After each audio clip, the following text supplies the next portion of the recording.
Could I welcome everyone to Woollen Planning? Could I welcome new members? Councillor Thompson, can you lift your... I know you're a new member, but you need to know where you are. Okay.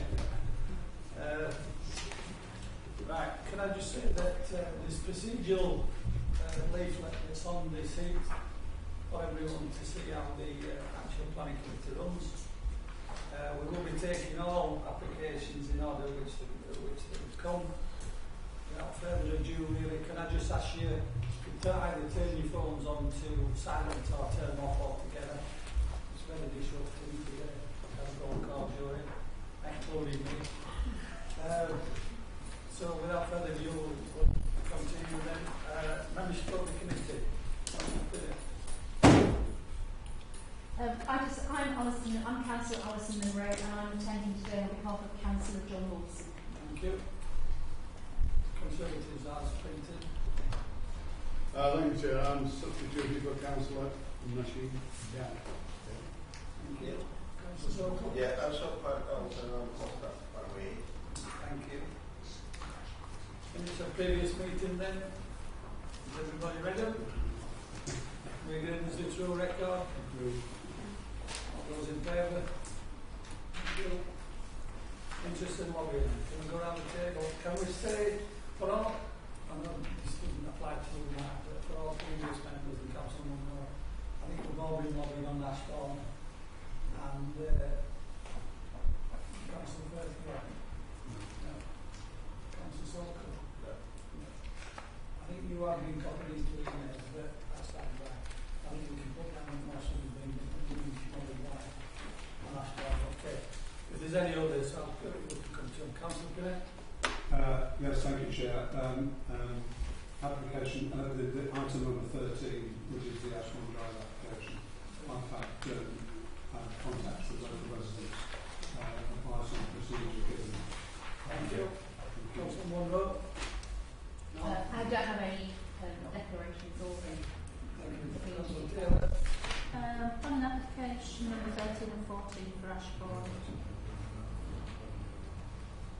I think we've said that one. Oh, sorry, Yeah, well that's we've all. taken that as Alright, read, okay, thank you. Councillor Grange, you need. Nothing other than 13 and 14. Thank you. Councillor Thompson. Councillor Actor. Nothing. Thank you. Councillor Thanks very much. I'll just have a look at it deeply seen in 13. That's it, guys. Thank you. Councillor Turner. Page 71, Milan High Street. Thank you. Councillor Sokol. Councillor Scott. Thank you. And I'm just the same this on that front. Thank you very much. Commissioner of the Public then.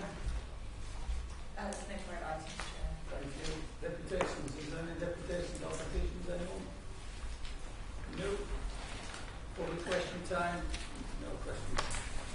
Anybody? No. Site visits were carried out this morning at the 4 sites, well, 5 sites. 2.5 hours to get from one side of the authority to the other. But I think it was extremely useful. So all of them were visited, all the sites were visited, as highlighted in the report.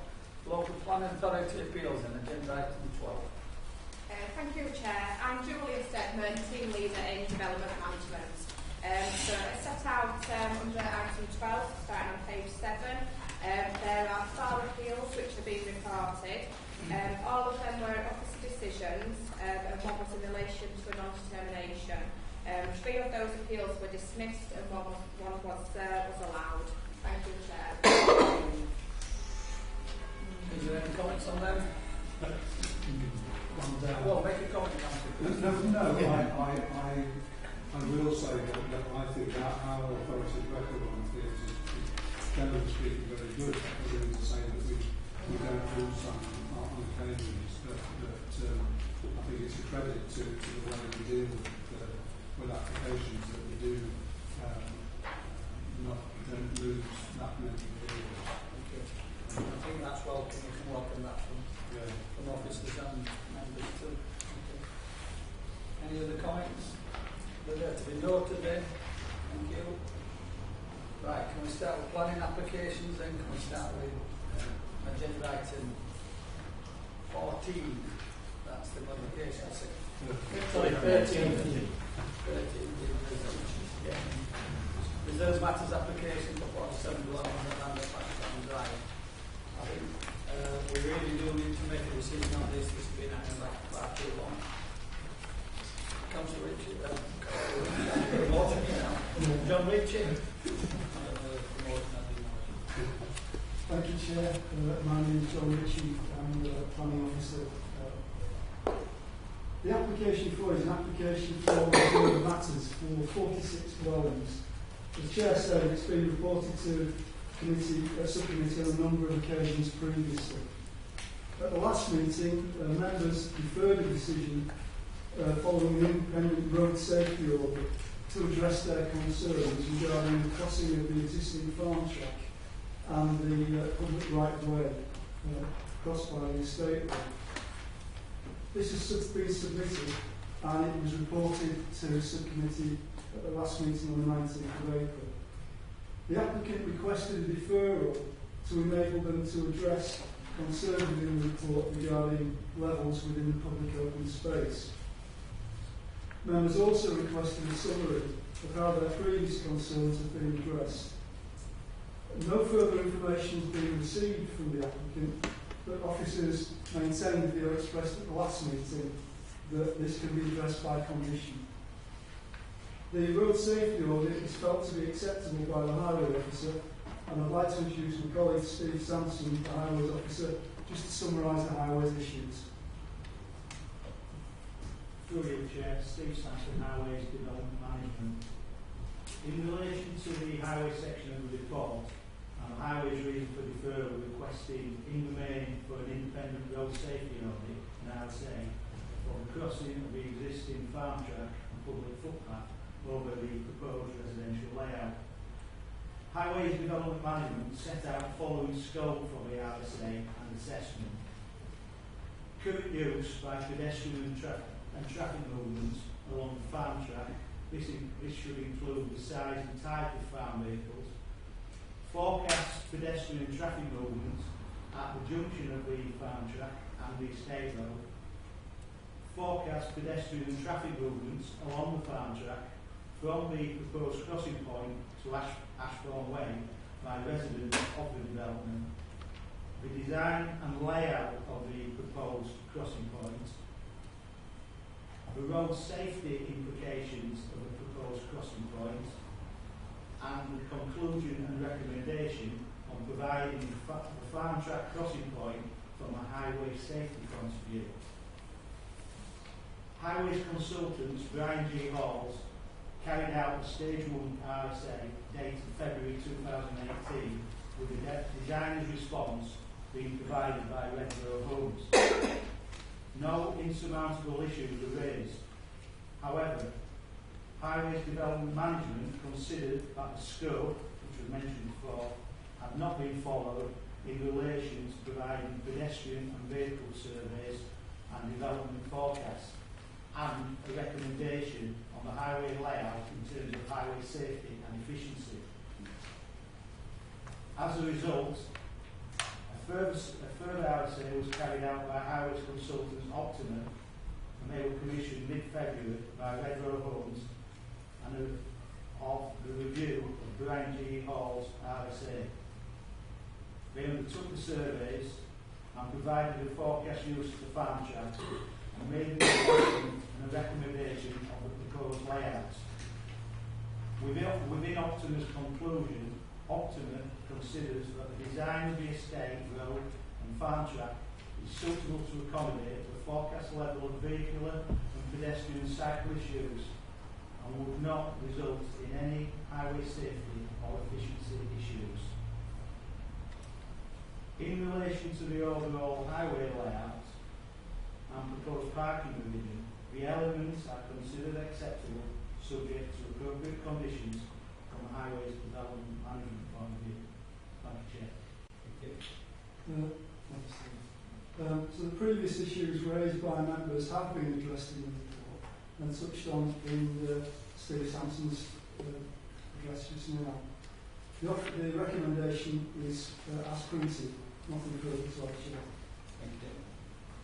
Go to speakers now. Mr. Donaldson, please.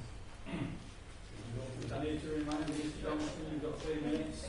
Just got some photographs, could we just have them around? Can you go to the officer first, please?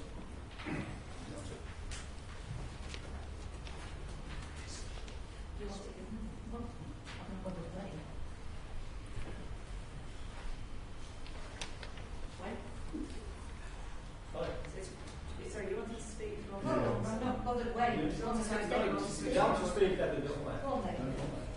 If you want to go first, at the same time, just to you too. Go on then.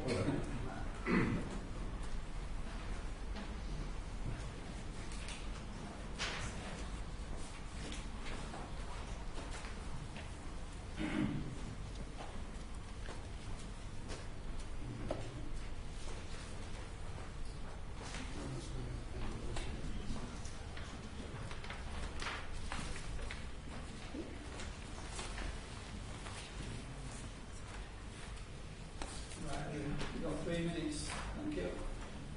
Chair, members, well, we were out round all day.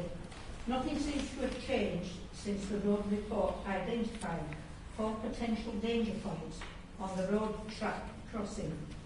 The monitor camera was only up for 1 day.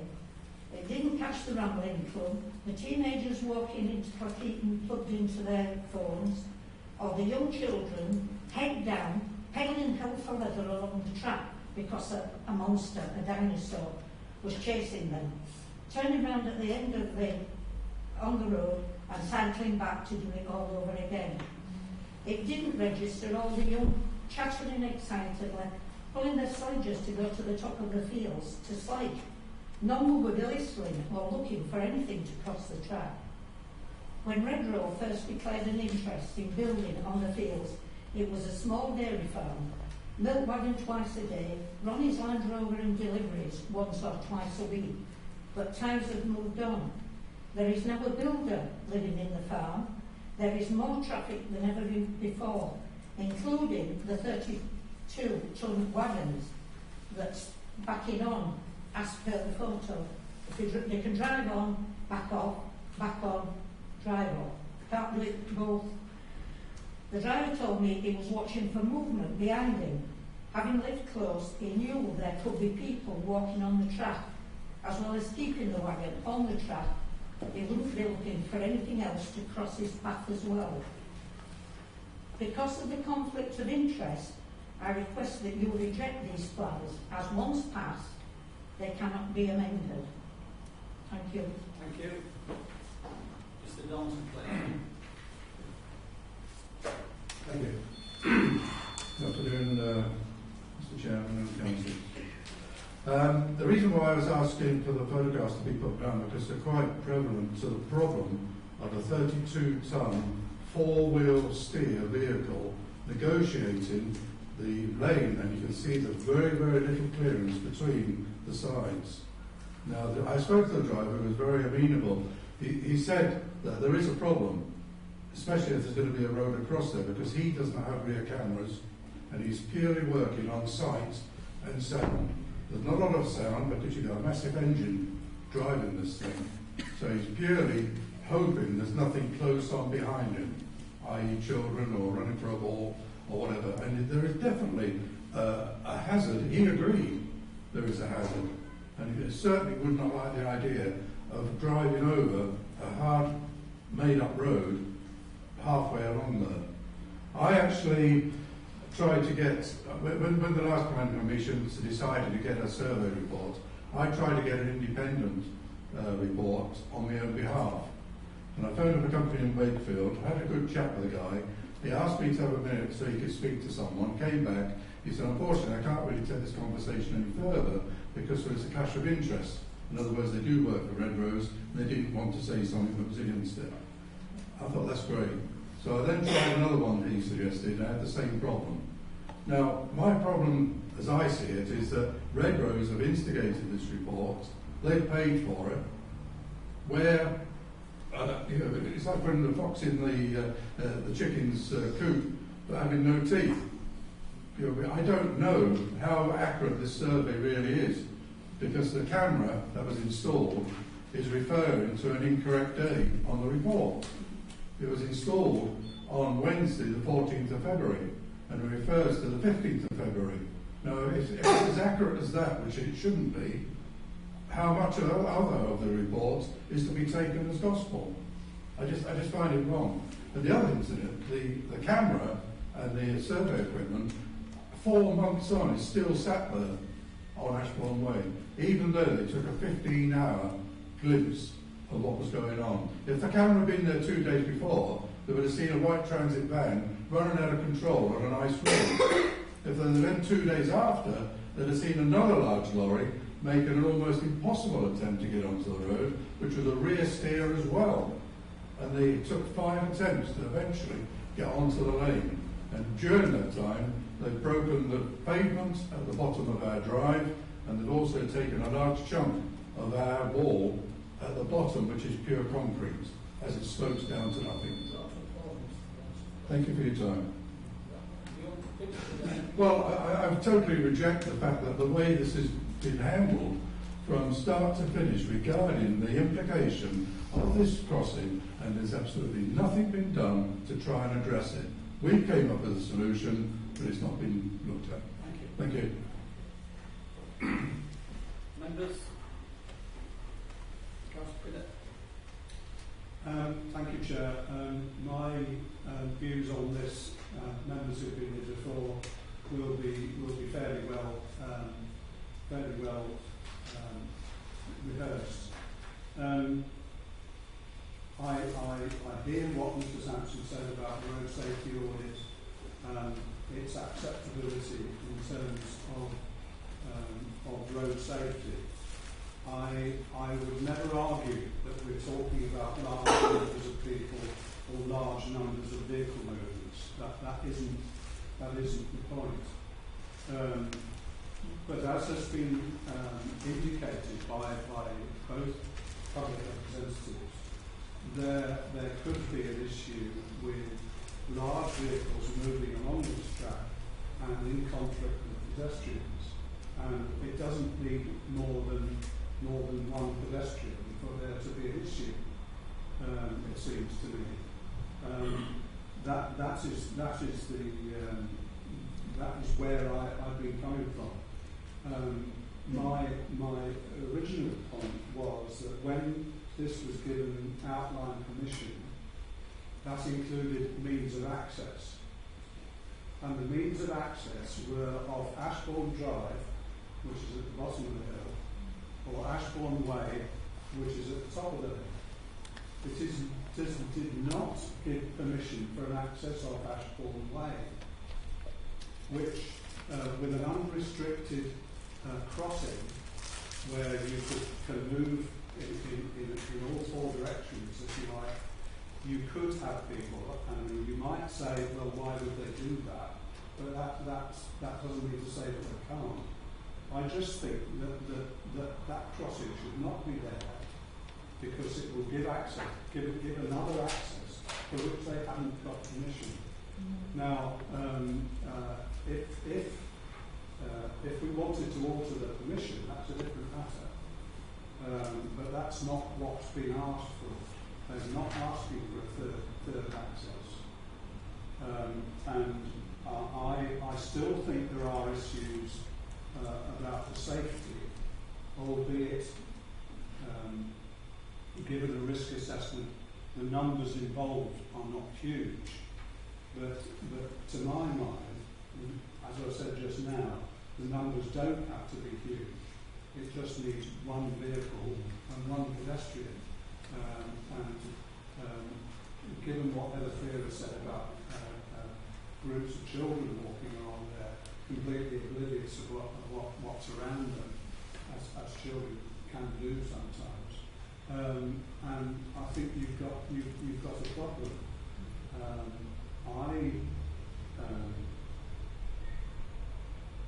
One of the telling points that Mr. Ritchie mentioned is that nothing seems to have come back from developers in terms of the issues that we raised at the last meeting, or asked to have resolved at the last meeting.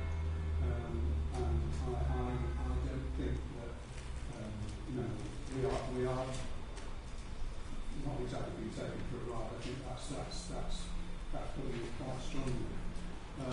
But we do not appear to have got what we asked for. Yes, in relation to the crossing, maybe, but the other issues. Sorry, I'll go back on that. I don't agree with the crossing assessment for other reasons.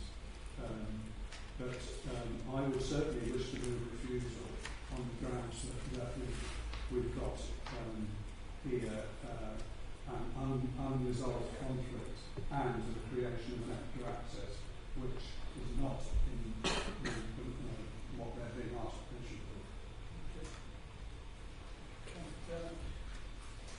I agree with pretty much what Andrew said, but one issue that does need addressing is this reversing these 8 wheels down there. And this is not insurmountable, this is dead easy to cure, because I've been working with Redder on the side of development in my ward. We've got similar issues with vehicles access. We put a banksman there, nobody drives down there without being stopped by a banksman. That solves any issue of anybody potentially being knocked over. They've done it on my side. I can't spell the car here. Anybody who's reversing down there should have a banksman. Because it's dangerous, otherwise you cannot see out the back of the next wheel. And I think that's something we've got to report. That's one issue. We're going to reverse it down, even in that direction, they need to be accompanied by a banksman at all times. I want to cover the transport plan with the conclusion. Councillor Scott. Yeah, I just want a point of clarity of why we deferred this, because I think we need to be careful on different things that we're adding into it. I'm worried. We asked them to go and do a road safety audit, which is paramount. For me, the developers actually come back to that. And when we're looking at the vehicles, I'm taking on the point what Heather mentioned. There's a farm builders that they will be using that track for their own business use. So are we saying it's the developer that's causing this, or the actual farmer? So you've got to not take it out of context of who's causing the obstruction and the dangers. So that's where I'm at. I was actually hoping to move this application, so I am actually tabling that to move it, to take it forward. Anybody else? Can we touch upon the transport plans? In terms of the construction management Plan and actually is the transport plan for the usage of that plan? There's no proposal to use Ashbourne Way as the access. Thank you. No, that's fine. Thank you. Can you just touch upon the construction transport plan? The actual detail of the plan has not been submitted. That will be by condition. There will be the routing of the traffic condition, as well as the size of the vehicle and the timing of the vehicles, street cleaning, banksman, contact details of the developer. We've also been asking for a liaison officer as the first port of contact for the development. So any traffic movements that's going to be part of the construction, They will not be using. they would be covered by the transport plan, which is what you were asked. Okay. Right. I'd be happy to second Kathy's move for. Thank you, Councillor. Councillor Firth, Just a little confused, perhaps my age. Councillor Blake did mention that in the original application 2 other roads are going to be used. But you are saying, but on this paper we're discussing the one in the middle that will allegedly not be used in construction, is that right? That's Right. So when that, if it gets approved and this development is built, who will use that? Is it just the builder? Or will local people still be using that track? It's our opinion, in the opinion of the report, given the nature of that track, the time and distance it would take to use either the track or the newly formed state road and Ashbourne Drive, we apologise, it wouldn't be the favourable route.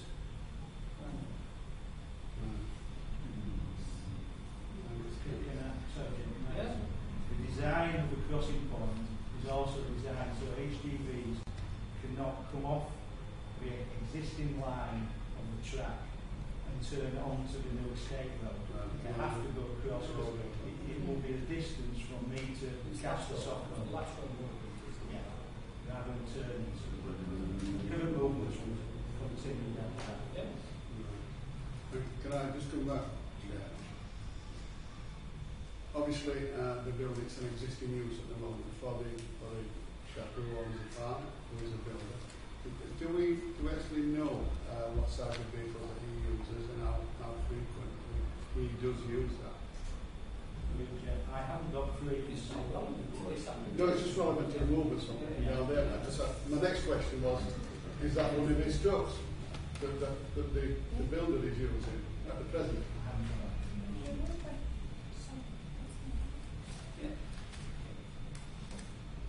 No.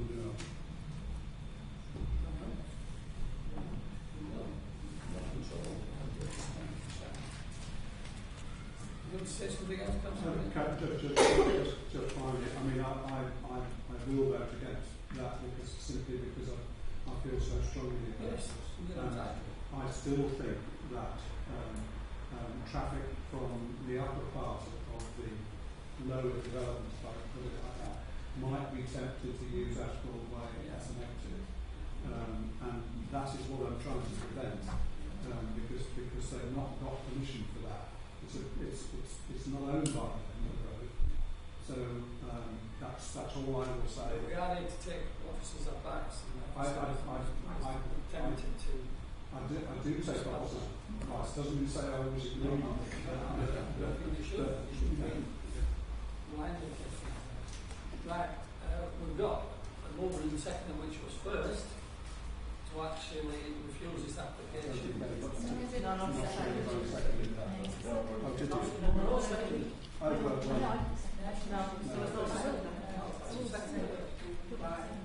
Okay, sorry. I apologise, I thought you'd seconded it. Right, we've got a mover and second to accept officer's recommendation as a delegate to approve the application. All those in favour? 1, 2, 3, 4, 5, sorry, 6, 7, 8, 9. All those against? That application is approved.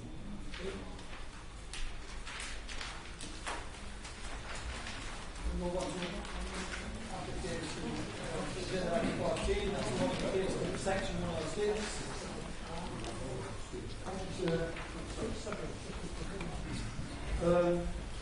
The application relates to the same site that we just discussed. There was a previous agreement which was to provide 9 affordable units out of a development which was initially 54 dwellings, that was about 16.6%. The reserve matters we've just heard have been applied for 46 units, and the applicant had asked for 0 affordable housing provision due to development costs. The viability appraisal has been assessed by an independent auditor who concluded that 5 units, constituting 4 socially rented and 1 intermediate, would be viable, which equates to a proportion of 10% affordable housing on the site. This has been accepted by the applicant. Officers believe this is a reasonable level, and the recommendation is to approve. Comments? Through you, Chair, I know I've spoken on this, but isn't it rather low, this percentage? 10%. Amount of affordables? What is the recommended norm? 25 to 30. 25%. Bear in mind the viability. The viability says you can get 5 out. You can get 5 out. They've accepted it. You get 5 out. Yeah. You're questioning the viability, Council. Nothing else. I'm not No, so you said I am. Because I'm reluctant to believe that we can only provide 5. Through you, Chair, what the applicant's arguing is that there are high abnormal costs due to the sloping topography of the site and this from the site. While and you see that it's quite steeply sloping side. And also the nature of the ground requires abnormal foundations, retaining walls, and drainage, which are high for a commercial site. And that's what's balanced against what would be the normal provision. I'm sure they considered that when they first put a plan application in, but if that's all we can get, that's all we can get. But I'm still disappointed. Can I just say to the council, I'm going to bring you in, Councillor, can I just say, we haven't made any change in retaining structures on site. This has been going on quite a long time. There's numerous retaining walls that's going to be so that's part of the abnormal costs. It's not a straight, flat site. You probably know where I'm going to say. I'm really disappointed with that amount of bog lobes, I say on a regular basis. And we all know the Woollen independent viability report. We all know that they're quite often very similar. And in other committees, we're allowed to see that report. What I would suggest in this case would be for the start to defer this and bring that on, bring the report to the next meeting so the members can have a look at that report. Yeah, I want to move that. But put it fair, let us have a look at the report. I would agree with that. It may not tell us anything, but at least let's see in black and white. I think to some extent we're being short-changed on this. And I know that there could be abnormal costs, but as I think Councillor Firth said, they must have known what the cost of developing the site were, and appear not to have made proper provision for that. I think if we could see the figures, we might well be able to assess them. Hold on a second. What I will say to you on this one, there's been a reduction in the amount of properties, which obviously affects the profit and everything else, and the building and construction costs. So, take them into consideration at the same time. But I'm quite happy for us to accept the deferral of this. This is entirely up to us as a committee. I just wanted to I've taken on board what you said, but they're also keeping the amount of education contributions, because everything else is remaining. It was the houses that was being reduced, so I was in mind to support this. But I'm happy to. I think one thing that would say on this one is I wish we could move away from intermediate housing and go to rental or for sale with a reduced cost. But I don't like intermediate housing. Is that officially moved? Yeah, officially moved and deferred. We have a look at the report. And you want to ask to look at the liability? Absolutely, yes, please. Yeah. Is that okay? Is that seconded? Right. All those in favour?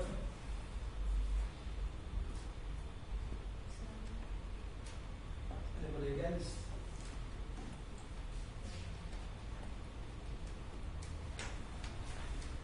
That's carried. That's deferred. Can we have it deferred till next meeting?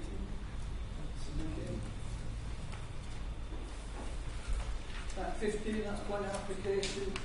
The chair of conditions of being a planning commission. This is the same site.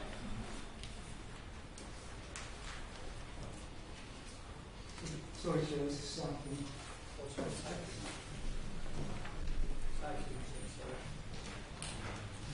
sorry. The application relates to planning permission for the erection of 62 dwellings, which is currently near completion at the site of the former cycling mills in Milton. Planning permission was given subject to an agreement to provide 4 apartments at sub-market rent, which is equivalent to 80% of the prevailing market rent.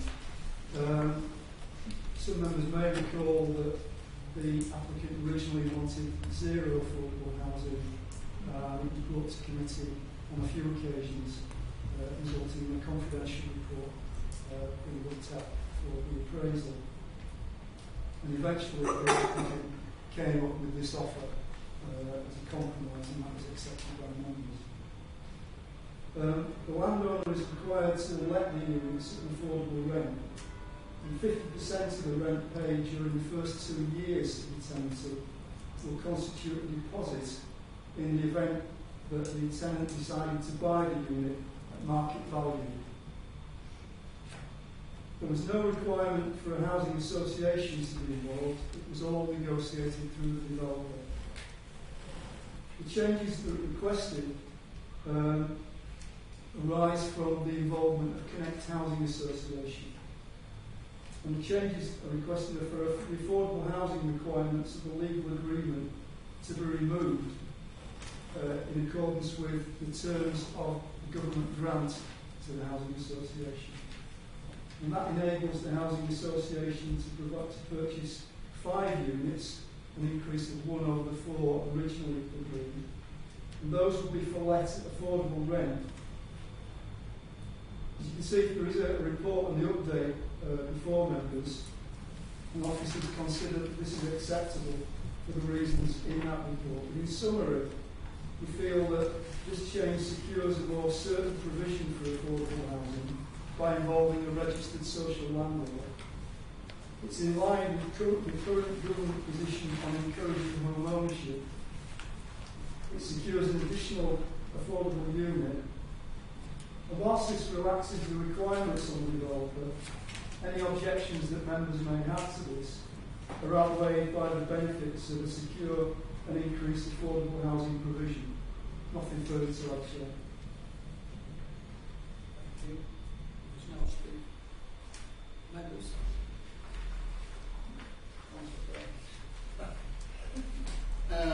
Ringers, I'm puzzled. And you know, Chair, I'm on the right to acquire, which would click in if it were an housing association, if you agree with this. But I don't see the Connect Housing following what was the original decision whereby 50% of the rental goes towards a deposit. So in many ways, we're denying people on relatively low incomes the opportunity to build up a deposit to buy their own home. And even though we get another house and social housing, I think we deny what was, I think, a really good scheme, a good plan originally, and to remove that, I think it's not right, to be honest. Scott? Yeah, I've got concerns about this. I'm not happy about it at all. And I think technically the developer is making no contribution whatsoever. He's seen a benefit and it's only financial gain for him. I'm actually going to move for refusal of this because I can't support it. I want affordable, done the right way, and I know there is a government grant, but technically there is no benefit to us as a community. Councillor Pinnock. I'm sure you can remember this, Councillor Pinnock. Well, it's a long time ago, so my memory is not as good as it ought to be. But I have a question really, is that if we refuse this, where do we go from there? That's the concern that I have. If this is one way of getting some affordable housing on the site, then should we grasp it? Or should we refuse this and go back to the developer and say there's a better way of dealing with this? I don't know. I don't know what the answer is. Can I just say something on this? We went through, if you remember, we took this viability in private, in private. We went through it absolutely tooth and nail list, the viability, like Councillor Turner requested to do the previous application. And we realised there was some money left in there. And the fact is that there should be something put back into the community. And I'm not saying that these other properties won't come back into the community, but I think Councillor Firth made a very permanent answer to that. By the very fact that saying we give the opportunity to buy out of this, because depending on what tenure Connect Housing actually put these people into there, they may not get that opportunity to buy them out. And that was one of the things that we thought was attractive to it, and one of the things that we actually said, well, we could support it. Now, I would like to ask a question, honestly, and that was about the amount of 106 that he has paid actually on that site. And the income on that site must be tremendous, and I think the amount of income that we've received is absolutely minimal. When you talk about the ones from Redhill, I bet it's absolutely minimal. Is there, have we got an answer as to the total 106 contributions that we've had from this? So I haven't got an answer to the total amount.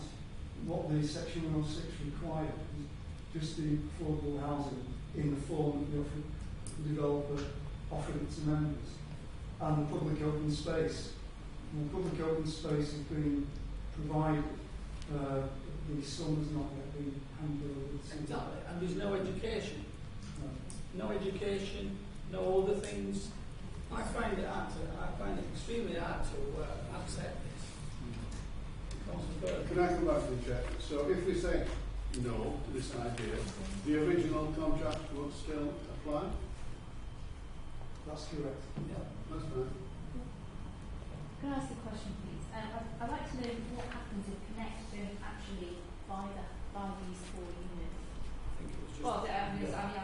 Yeah, I think it go back to what we were.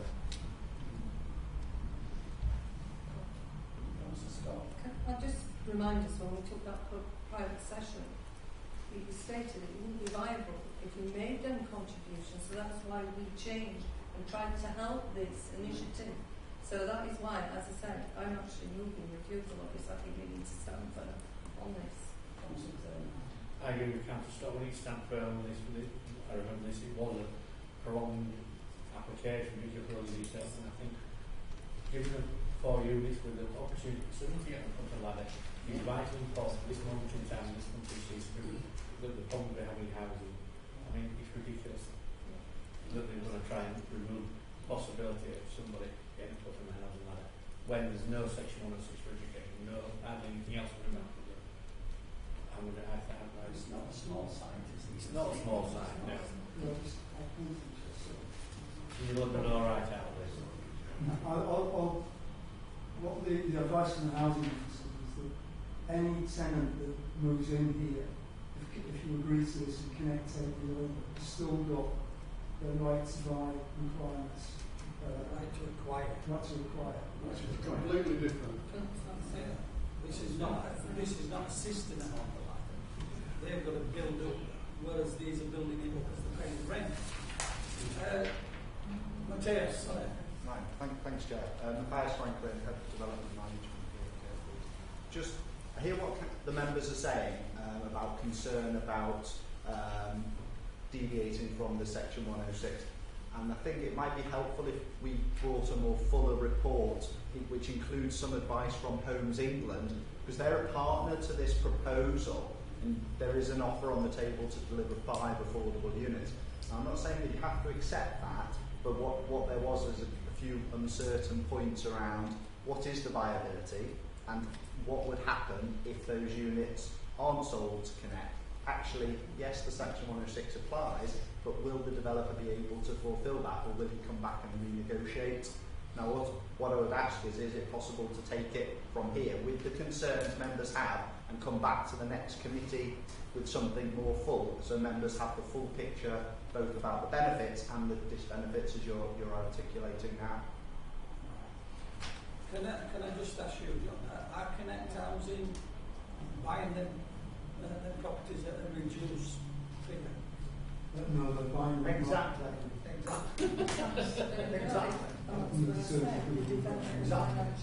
Yes, they're getting that. Yes, with the grant. I'm quite willing to accept that, but it's got to be more binding. Yeah, absolutely, Chair. So, I'm so unhappy, because I know the difference between right to acquire, and I'm sure we all do, which is a scheme that the Housing Association run, completely different from the right to buy that we have. If we accept this, the developer here will be failing to comply with our original contract with him that will enable 4 tenants to build up a deposit to buy those properties. And I think that's completely unacceptable, and I don't want to take it any further. I'll just throw it out and we stick to the original contract. Simple as. I'm not happy with it neither, but given the fact that we may be able to get some more information, I would probably still come to the same conclusion as Councillor Bird, but I think it might be sensible to defer it with the figures. So as I say, I would probably still come to the same conclusion, but at least I'll have had the information. I can say I've given it a fair and honest attempt at an understanding of it. Can I just say, this is, I accept everybody's argument, and I was in housing quite a long time, and I know all the differences between housing and everything else. The fact is with this one is, and that's the argument I just said that I put to Mr. Richard, is that they're paying exactly the same price as what they would be paying buying them off petrol. So that is the difference. Now, I think we need to be extremely careful, and I say that from the chair. If we refuse it outright without getting all the information, I think we really should defer this, and I'm quite willing to move it. Defer it and get all the information. But we send messages back. I will tell you that we send messages back that this will be refused. There's nothing there to substantiate that, because this is totally wrong. What's actually happened here is totally wrong. And I'll tell you something, we was led by officers into accepting this, which what I didn't want to accept right from the beginning. We was led into that, and the fact is that we will be ended up with nothing, and that developer will end up with everything. Full cost of all the properties that's there. That's not acceptable. I hope that we defer this item to the next agenda. I'll second that. Thank you. All those in favour? Anybody against? That's deferred. Thank you. Agenda item 16 is the demolition of existing roads and correction of 30 dwellings. Hopefully all the short finance and terrestrial service.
Within the site are 11 former dwellings, office accommodation and former communication centre, together with areas of car parking and children protected by tree preservation rules.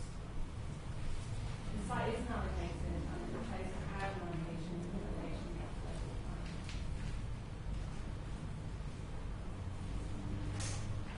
The Commission is for the demolition of redundant buildings and the erection of permanent dwellings.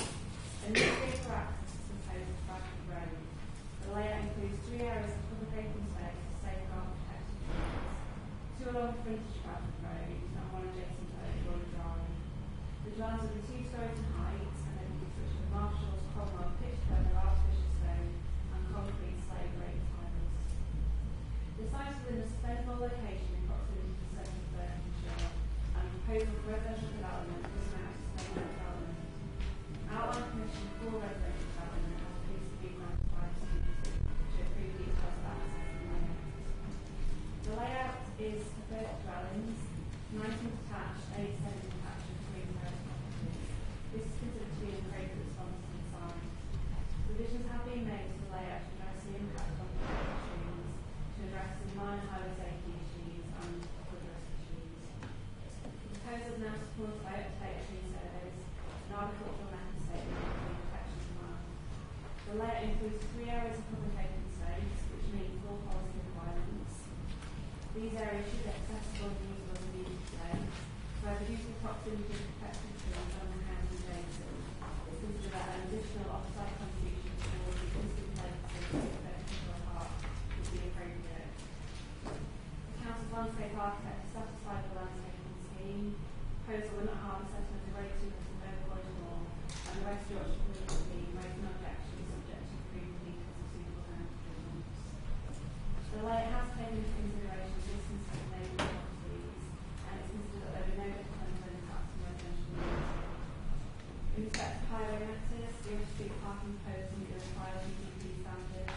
The revisions have been made to address initial concerns regarding visibility, the parking alignment from the driveway, and the interaction. The only theological information that we've highlighted is that given the location of the site and the nature of the habitat, this is considered insufficient. We have had a separate demolition notification approved, which deals with the issue of facts in more depth, and it will be conditioned on whole of this development and taken in accordance with the improvement statement and subject to that high notification. The Lead Local Flood Authority raised no objections to the flood risk and drainage statement. There are some minor clarification issues about the flood movement through the site, but that's not to be addressed by the Commission, and that's something that we need to raise. The application triggers contributions for affordable housing, an inspection fee for the on-site open space, an off-site equipped play provision, education, a bus shelter and metro cards. In respect to affordable housing, following the application of the vacant building credit, the provision is 2 dwellings for this site. And the applicants have submitted a draft section of this to secure all those. The recommendation is Thank you. Speakers, members.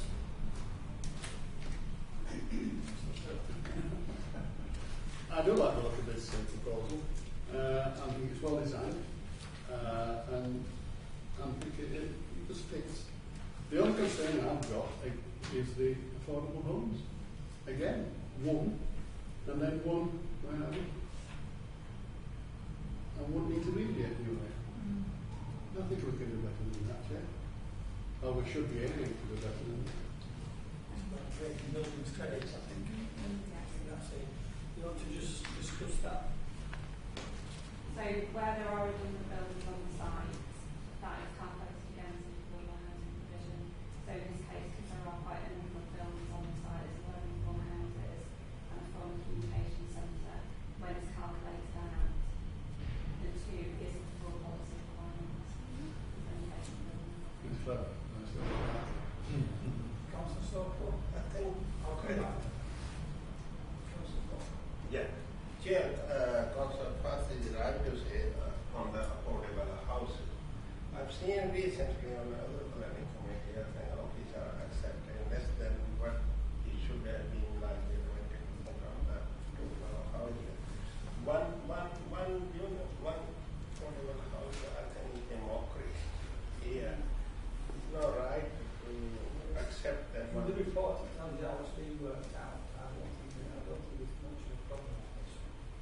We accepted it before that 5 units or so. I think we are going on the wrong direction on all future applications.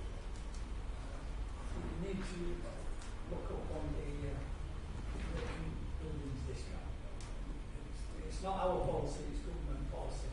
It allows them to set that off against the liability.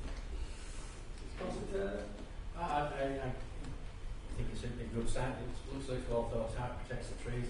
And again, I'd like to put it all by understanding that they can build this thing that we're getting what we can. The fact they're contributing quite a significant amount for a ramp in the small site for education, bus shelter, etc. I think we've done reasonably well actually.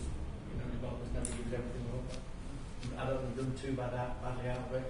And the second thing is that it fits in with the area, keeping the trees protected. I think that we're going to have to remove recommendation that we agree with.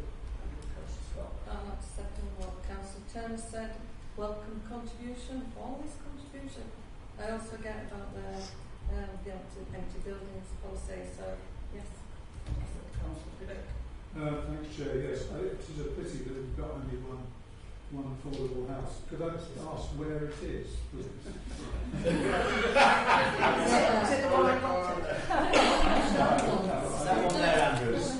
Obviously, this goes back to a conversation in a different committee about where you put affordable houses in a site, and I would like to know. Has it been identified, Lloyd? Yeah. We've got the draft analysis at the moment, so we're going through that very fast. Right. There are 3 small properties.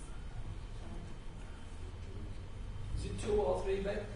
There are 2 dwellings, so one being for rent and one being Yeah, for what dwelling.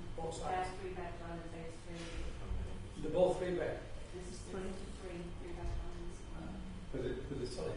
I gather Do you want to just? Yeah. Do you want to tell us who you are first? Yes, Andrew Spies, I'm the developer of house homes, so I've developed planning application. It's plots 9 and 10 to 3 bed properties. Right. Can you identify 9 and 10? It's the pair of saying is the bottom left hand corner. Then 2 there. Joe Walden. So I know what you're saying. We had this conversation. Yeah. And the 3 bed. Yeah. Oh, that's good. Thank you.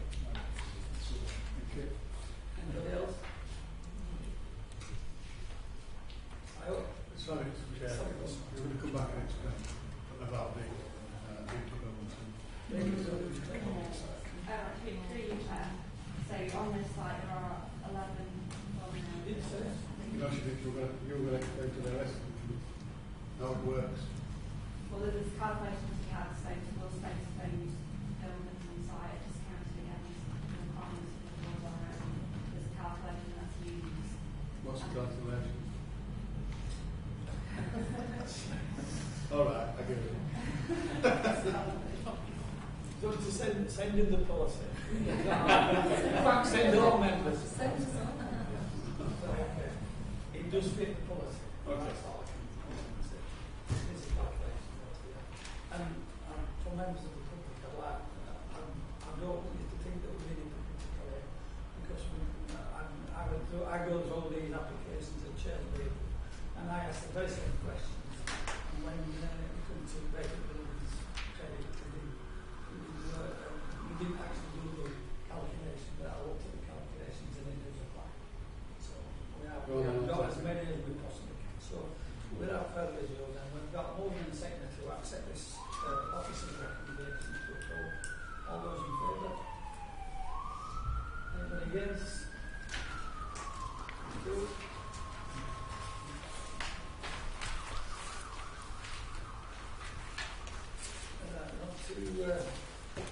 Agenda item 17, that's the direction of 6 detached dwellings on under 4 residents, Denver Dale.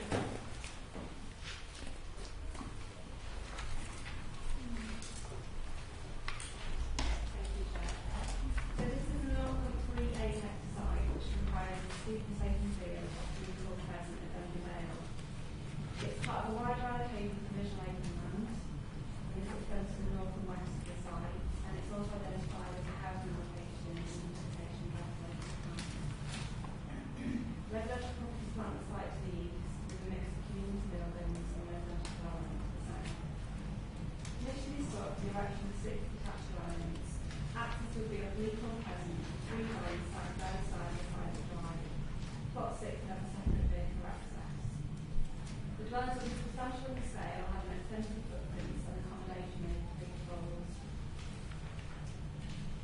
To accommodate this property at the site, the dwellings will be split level into 3 stories to the south-east and 2 to the north-west.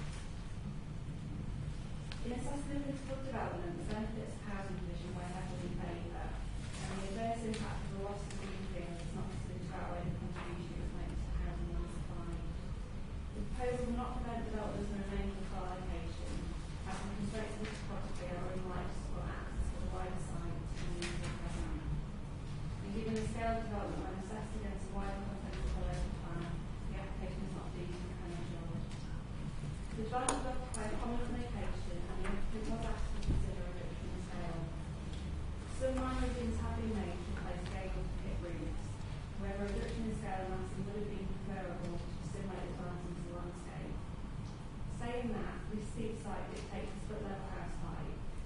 although there's not considerable amount of overdevelopment with sufficient space for boundaries. There are also examples of free-storage properties within the local area, and furthermore, an alternative proposal with an increased number of small dwellings may be likely to result in highway safety limitations, putting more pressure on the junction of the present with the A636. The construction materials proposed are natural tumbled stone with black dye and concrete panels. In terms of residential amenity, it's considered that the layout will not have a detrimental impact on neighbouring properties. Habitats on site are of site level importance only. However, the trees at the boundaries have value as forage and habitats for bats, and the hedgerows are habitats for principal importance. Conditions are therefore suggested to secure a tree protection plan, but also provide some protection of existing hedgerows and the ecological design strategy and a lighting design. A significant amount of concern has been raised in the representation received about highway safety. In terms of traffic generation, 6 dwellings can be expected to generate 5 two-way vehicle movements in the morning and the evening peak periods. This equates to 1 additional vehicle movement every 12 minutes in the peak period. This level of additional traffic generation is not considered significant and unlikely to have any significant impact on the capacity of the junction of Leakhall Road and Wakefield Road, or result in additional safety concerns along Leakhall Park Road and Crescent. Each of the plots have sufficient off-street parking with double garages and driveways, a 2-metre wide proposed to frontage of the site, and the layout can accommodate a refuse vehicle. The site also falls within the high-risk area of the whole mining legacy. A risk assessment has been submitted and the Cobble Authority is satisfied that the shallow openings within the site can be appropriately remediated. The Cobble Authority does initially raise concern regarding the location of an off-site mine shaft in respect of whether the layout could be achieved without its separation of plots 1 and 2. The applicant has undertaken intrusive site investigation works and has located the mine shaft. This concludes it's located at a sufficient distance from the development boundary and is being plotted on the site plan. The Coal Authority is now satisfied with the details and has removed their objection, so the updated recommendations will be updates and its recommendation to approve. Thank you. Mr. Penny.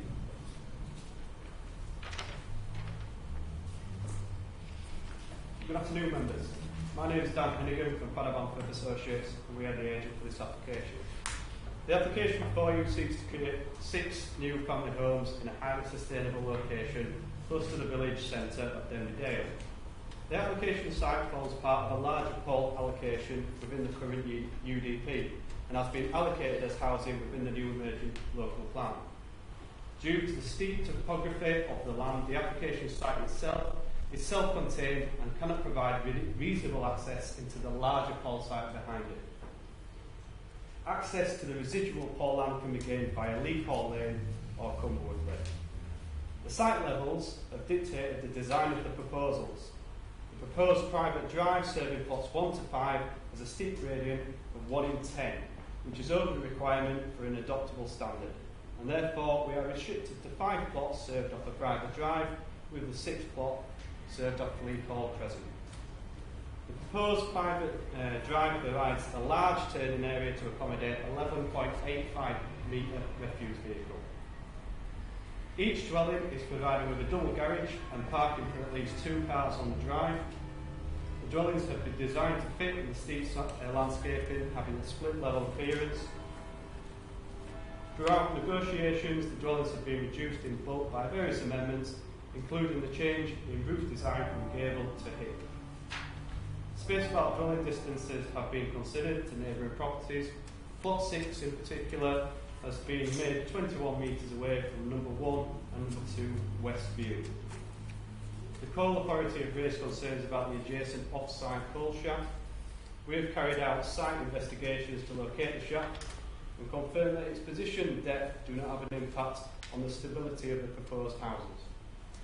We've worked very closely with the planning officer to incorporate various amendments in order to accommodate many of the concerns raised by objectors, and these are responded to in the officer's report. In conclusion, we have no problems with any of the conditions proposed in the officer's report, and we request that members support the application. Thank you.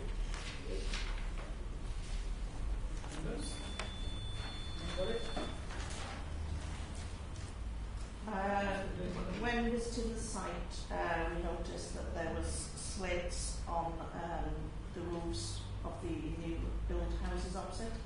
just wondering what tiles are going to be used on the new build. Yeah, say concrete on the front. Is it concrete? Yes. Okay. You want Welsh then? I do think we should be using at least slate, if not Welsh slate, for my preference. And I'm just wondering if we could put that on as a condition to fit in with the houses opposite. To condition it a natural slate. Yes. Yeah. Everybody's favourite that.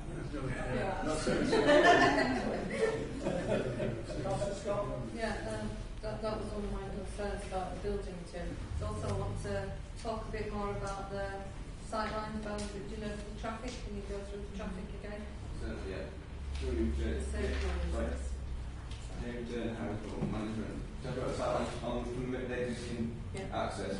So they are substandard, or 70% of what they should be at the moment. It's exacerbated by the vegetation's overgrown, which are reported.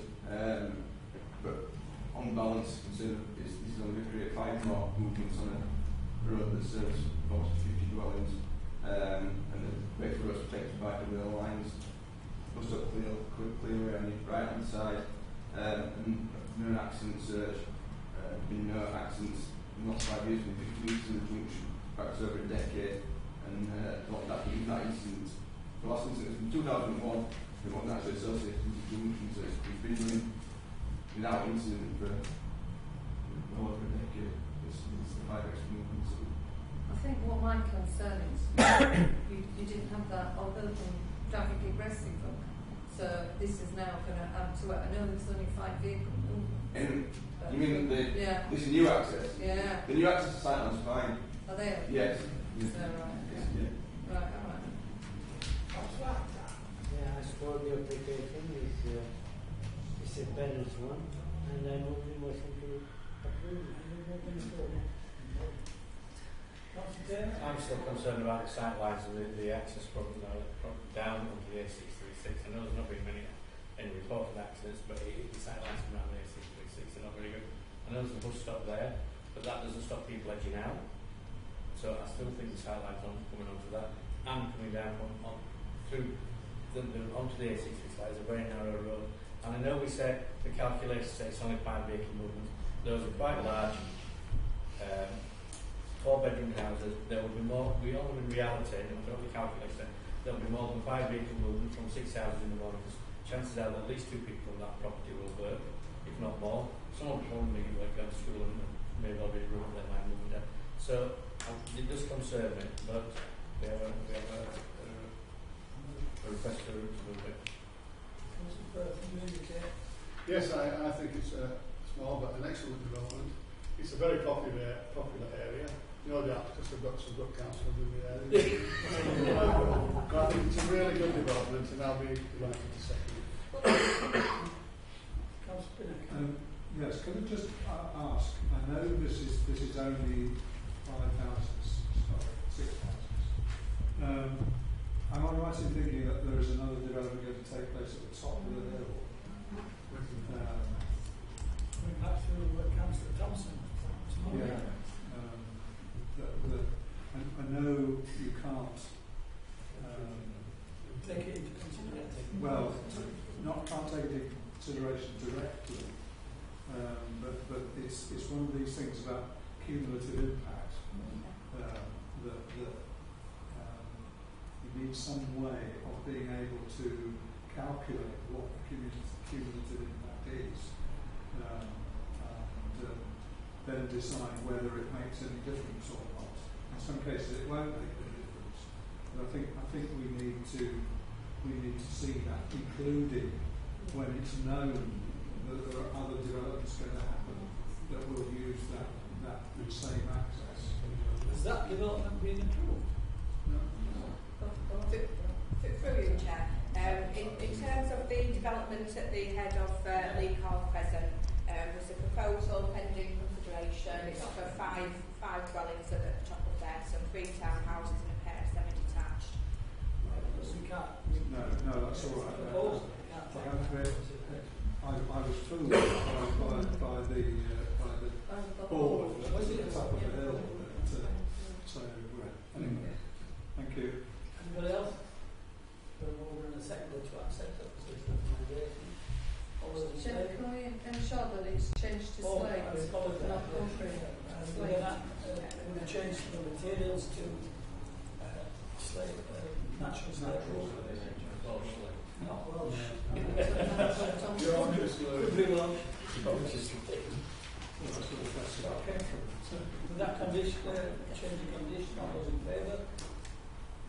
Anyone against? Application is approved then. Thank you. Then item 80. This is the Rexton 1991 Association Rockville Development.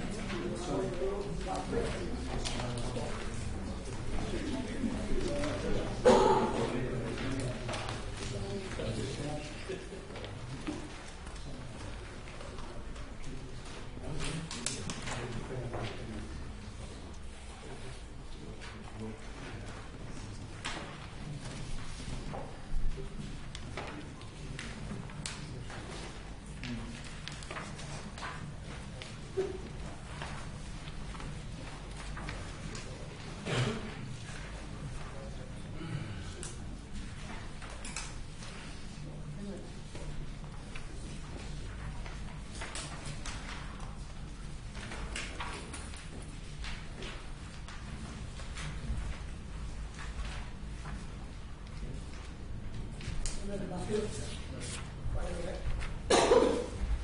afternoon, members, Chair. This is a presentation. Yeah, this is a presentation relating to full application for 19 dwellings. I'm one of the senior planning officers, Matthew Ward, in development management. So as you will have seen from the site visit this morning, the site is steep sloping from White Road. The contours on the plan will depict that it is a very steep site. The decline from the bottom of the site to the top is approximately 23 metres, I think. In context, the site sits adjacent to existing urban areas. On the opposite side of Warwick Road, there are a number of properties which run the full length of Warwick Road. And adjacent to the site on the south, there are a number of back-to-back terrace properties, which again are accessed off Warwick Road. On the northern side of the site, there is an existing cottage, which is again accessed off the main road via a sloping access. To the west and over the crest of the slope is the existing rugby club. Yeah, the plan just showing better context. So yeah, to the west above the crest of the slope is the existing rugby club, which is not visible from the site. Along Warwick Road there are a number of other businesses, schools, there's a mosque as well. Generally it's a very urban area. So the proposal itself is for 19 dwellings comprising a mix of 2, 3 and 4 bedroom units. They will be arranged as townhouses with terraced rear gardens. So just in terms of the split, the units would comprise 3 5-bedroom units, 2 4-bedroom units, 9 3-bedroom units, and 4 2-bedroom units. The scheme generally has been designed utilising and designed around the main constraint, which is the levels. So you'll see from the indicative street scene that the view from Warwick Road would be of terrace properties, albeit that they would be slightly obscure because, as you can see from the site plan, they are set back from the main access road. There is an existing property in 52 and an existing row of terraces to the south. So in effect, the properties will be set into the site, albeit at a higher level, so there wouldn't be a direct frontage onto the main road. The proposed development is situated in a wider area where local buff-coloured stone is the predominant basic material. Some of the other units comprise red brick. Generally speaking, materials are relatively mixed in the locality. Now, the proposed scheme, as you can see, has taken on board those the pallet material in the locality, and got a mix of materials with some different reconstituted stone sills and other features. Reconstituted stone sills and other features being incorporated into the design. In overall, the design of the scheme is considered to complement the local townscape and the design of existing housing in the area. Despite the three-storey nature of the dwellings, they are proposed as split levels, as you can see from the cross-section drawing. The rear garden will be effectively, the rear of the property will effectively be 2 stories, whereas it currently 3 stories, and there will be a number of retaining elements in order to deal with the significant level differences across the site.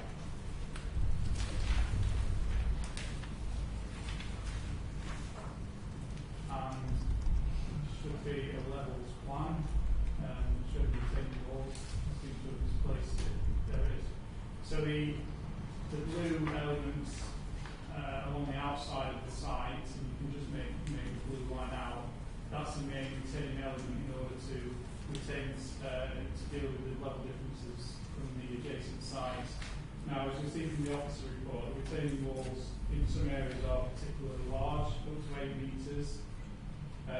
However, within rear gardens, so the orange and red lines depict a stepped garden. Now, the retaining elements there will obviously be smaller in order to create a garden that's usable for future residents. But given that the scheme is well set back from the main road, and given the intervening building plots which are proposed, it's not considered that the retaining elements themselves would be a defining characteristic of the development, because it's not particularly, whilst it is a prominent site, the retaining elements will be incorporated within the scheme. But there are, in the event planning permission is granted, conditions are recommended concerning final detail of the material and retaining elements. You'll see from the officer report that the main issue is in terms of highway safety. Now, the update has altered the recommendation slightly, but I'll just take you through the presentation today. I'll just take you through the highway safety issues. Now, the proposed development involves a simple priority junction onto Warwick Road, and that junction will be positioned between number 52, as you saw on site, and the existing terrace properties, which is to the south. In order to achieve adequate visibility in line with manning of the streets, the distance, when set back 2.4 metres from the junction, the distance visibility split should be 43 metres in either direction. Now, primarily because of the wall at number 52, it's not possible to get sufficient visibility in a northerly direction.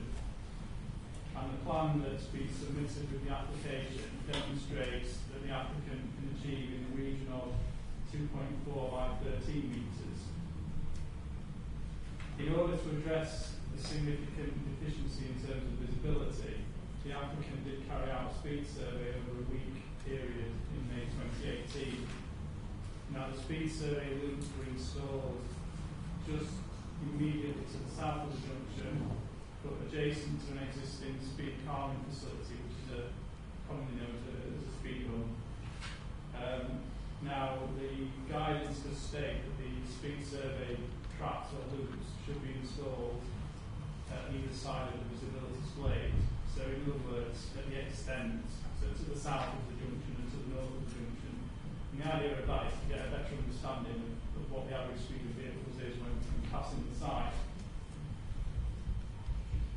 Now, as I said, the speed survey that has been submitted, whilst it's not considered to be robust data, it does show that the average speed along Warwick Road is particularly low, approximately 15 miles per hour, I think I'm right in saying.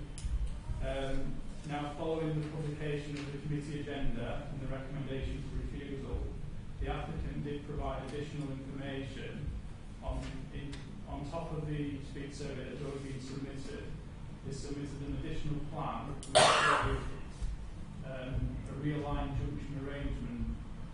And again, it's on here, but it's not particularly easy to read from that distance, from the distance that you're sat. But in effect, it increases the visibility displays from the junction from 13 metres to 2.4 by 23 metres.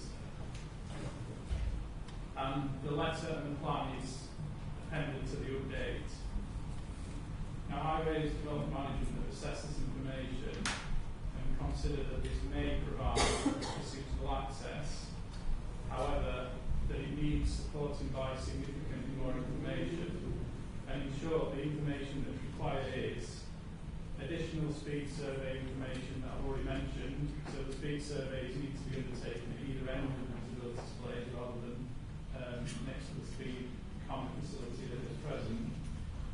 Highways DM require longitudinal sections of the proposed internal layout from where it meets Warwick Road.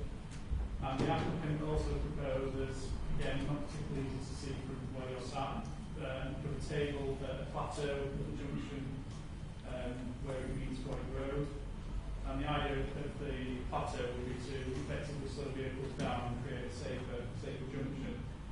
But that will need to go through a road safety audit, which is not being carried out. And in addition, Highways Development Management will need to consider the findings of the road safety audit commissioned by the applicant and submitted by an independent consultant.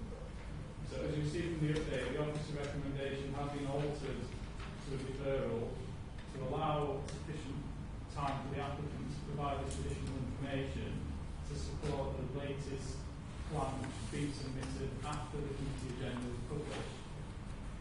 And following this, Highways DM officers will be able to form a definitive view on the acceptability of the plan that's in front of you on the screen now and the plan that's appended to the update.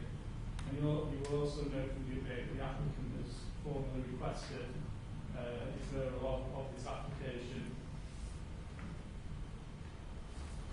The other thing to note is that the properties to the south, so the 6 house units to the south, were approved in 1992, and the scheme that was approved in 1992 also included an access in more or less the same location as the access that was proposed before us now.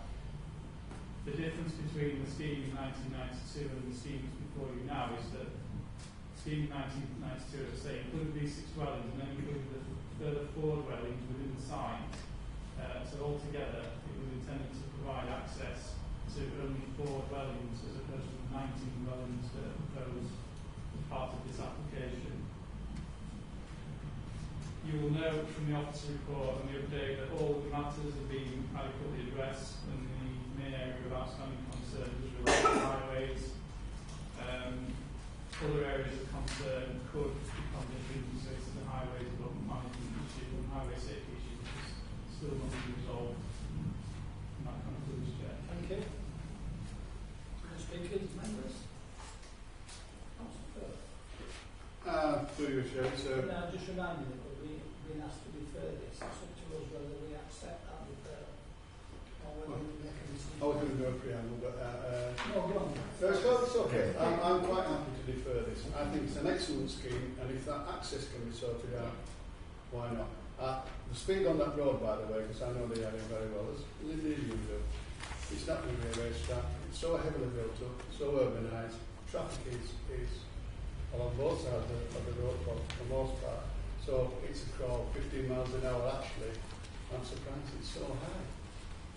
But can I move it over? Thank you, Chair. Can I just ask what effect having parked cars along Warwick Road, or parked cars here more or less anywhere, what effect does that have on the sight lines here? Has that been taken into account? It hasn't been always just. It's impossible. Yeah, predict where the cars can be parked. So we'll just take it as read that that's the maximum we can achieve this there now. Can I just double check? So I've read this 20 times now. On page 103, the applicant has offered 12 affordable units. I assume that's a typo. No.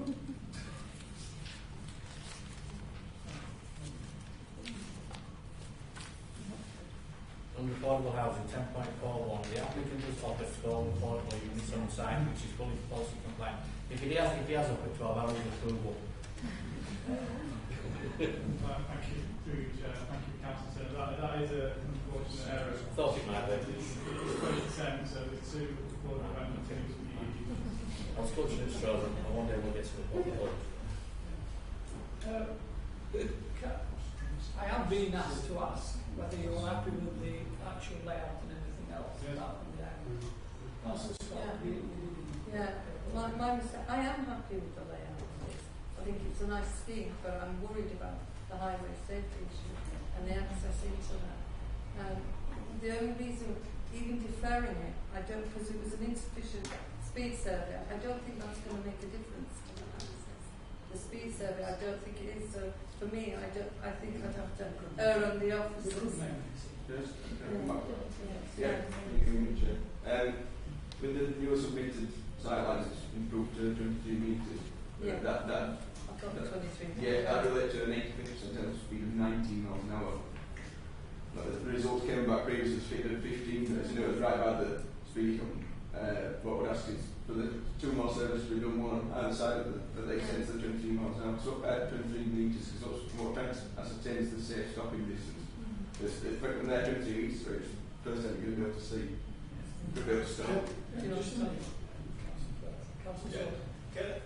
Chair, I'm not quite clear about the children play area, open space, on-site or off-site. If it's offside, I think it's not right to on this big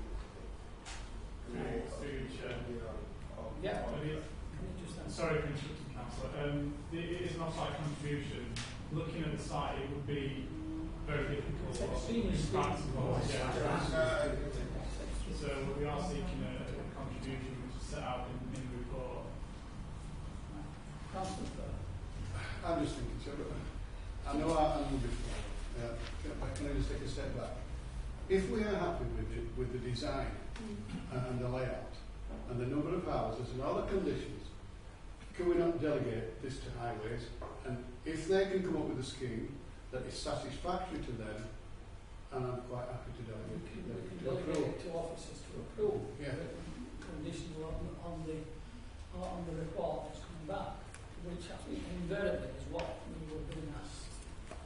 It will make sense rather than doing that. Then you keep coming back. Are you okay with that? Yes, Chair. I mean, we're not at this stage. We've not brought forward any suggestions.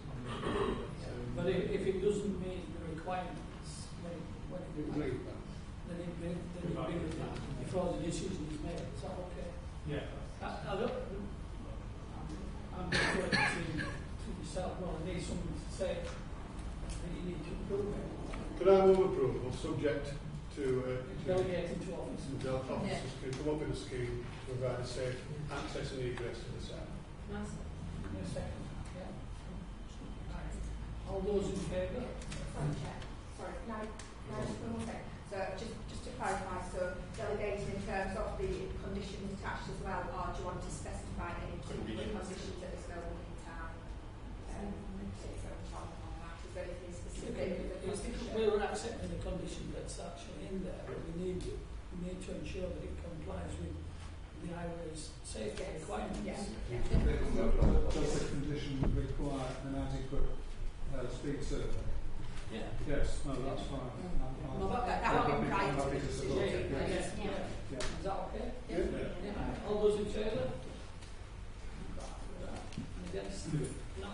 Application's approved then. Thank you. Agenda item 19. Section of 1, 2, 5.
Chair. So this application is for a change of use from A1 shop retail to a hot food takeaway, which is A5. So the existing property is a small retail unit. There are existing commercial premises along the stretch of the main road. The site is considered to be located within the Woollen local centre. As you can see from the site location plan, again I will put behind this now, so I will show you. There are a number of existing properties, commercial and otherwise, within the local area. It is a fairly busy road. The main issues of concern in this case relate to the principal development and other matters which I will come on to shortly. So the main concern with respect to planning policy is the loss of a retail unit in this location and the impact on the local centre, which would, in the view of officers, become dominated by leisure users and undermine the function of the local centre. And this is reiterated in the reason for refusal, first reason for refusal, and elaborated on in the officer report.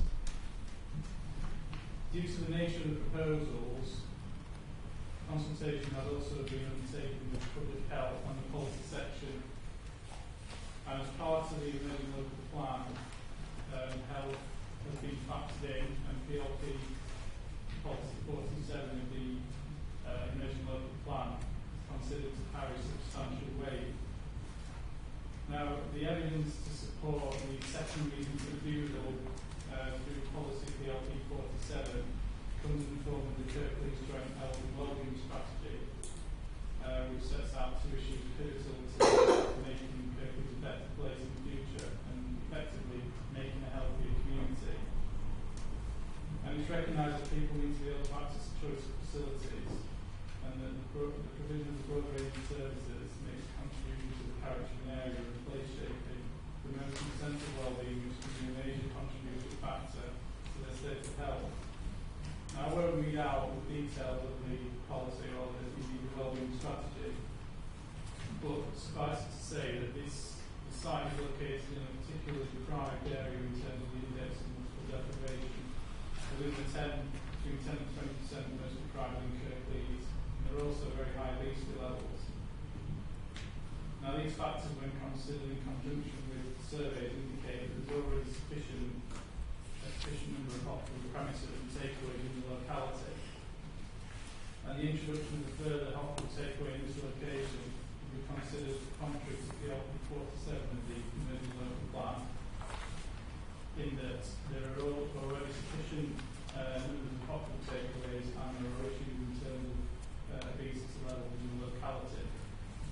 Now, the planning system is an important tool for encouraging healthy lifestyle and reducing consumer choice in an area that's already got very high obesity levels, as Rose said. And the refusal of this planning permission on that basis would be considered to be consistent with the emerging local plan policy, which does carry substantial weight, and the NPPF. And as you can see, this is the second reason for refusal.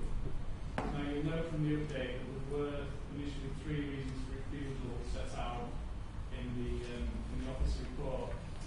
Since publication of the committee agenda, the applicant has provided some more detail. And in essence, the first floor of the property has been clarified that would be used for residential purposes, and consultation has been undertaken with council tax, and it's been ascertained that none of the neighbouring properties are either in residential use or have been in recent years.